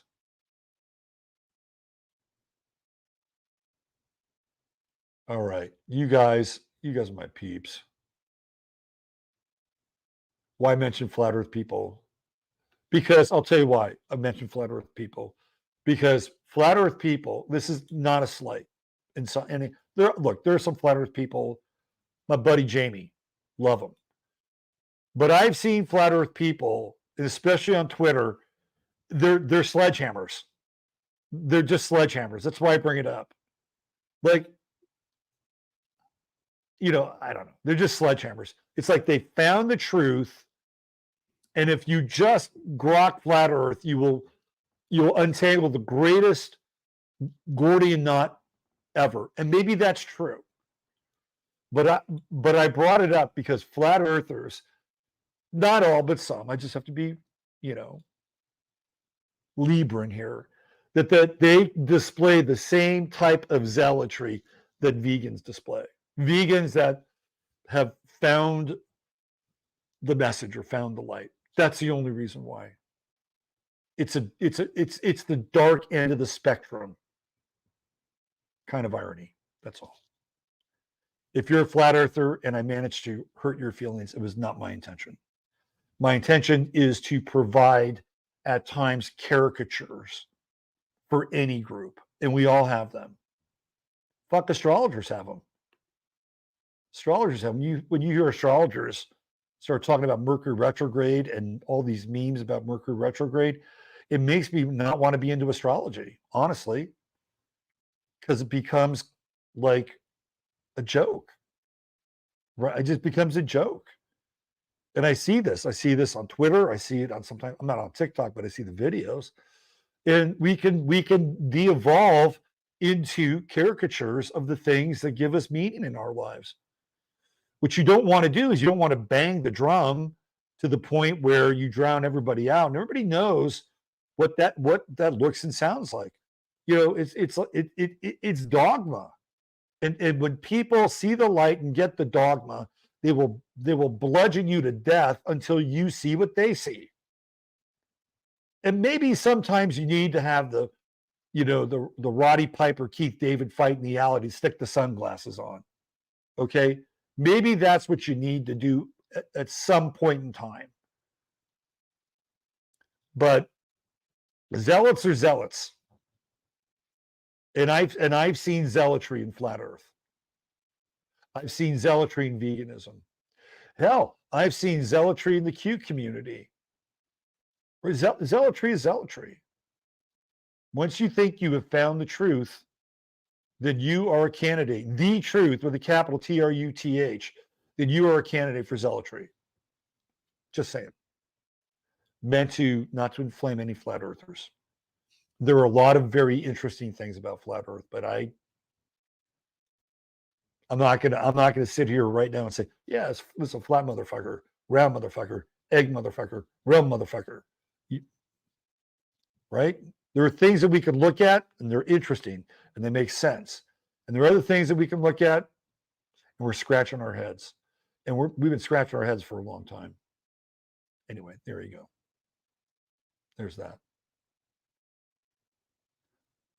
Yes, radicalizing anything, getting dogmatic is a bad idea. I agree. Side cult is robbing us with space lies. West Side cult has third world falsely believing they're sending satellites. 14 Africans now pour You know, you can get into the space life thing if you want, right?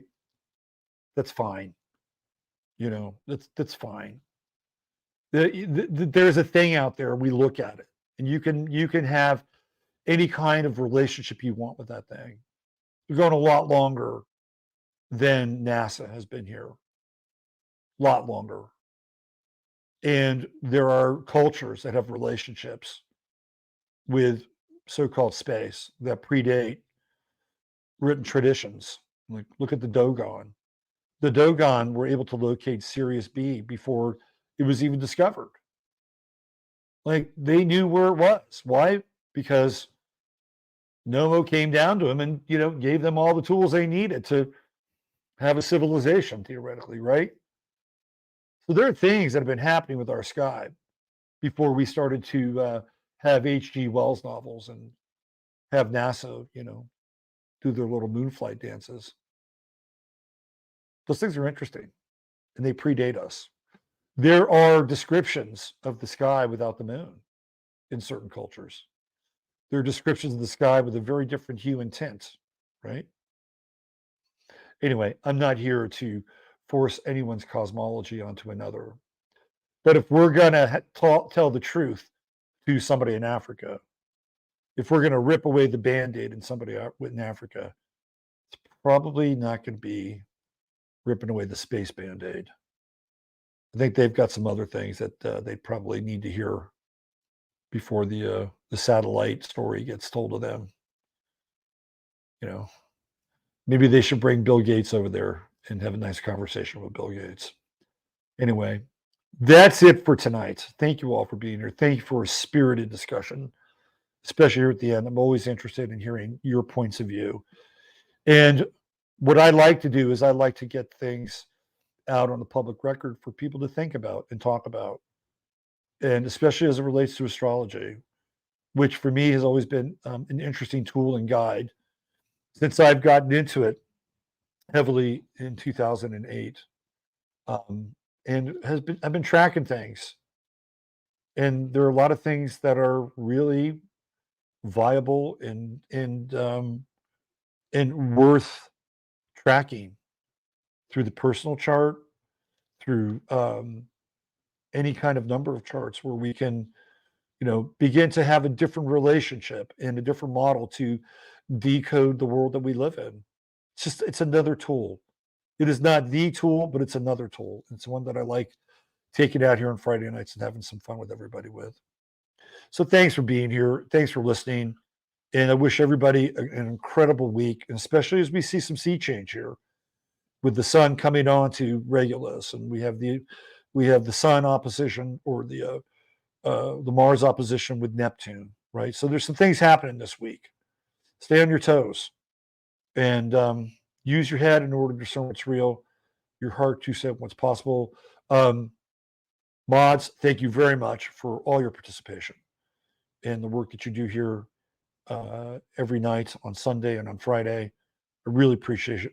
Chataria, love you, big heart, and everybody that's new here, welcome. We welcome everybody. Just don't turn our chat into a fucking pulpit, right? That's not what it's there for.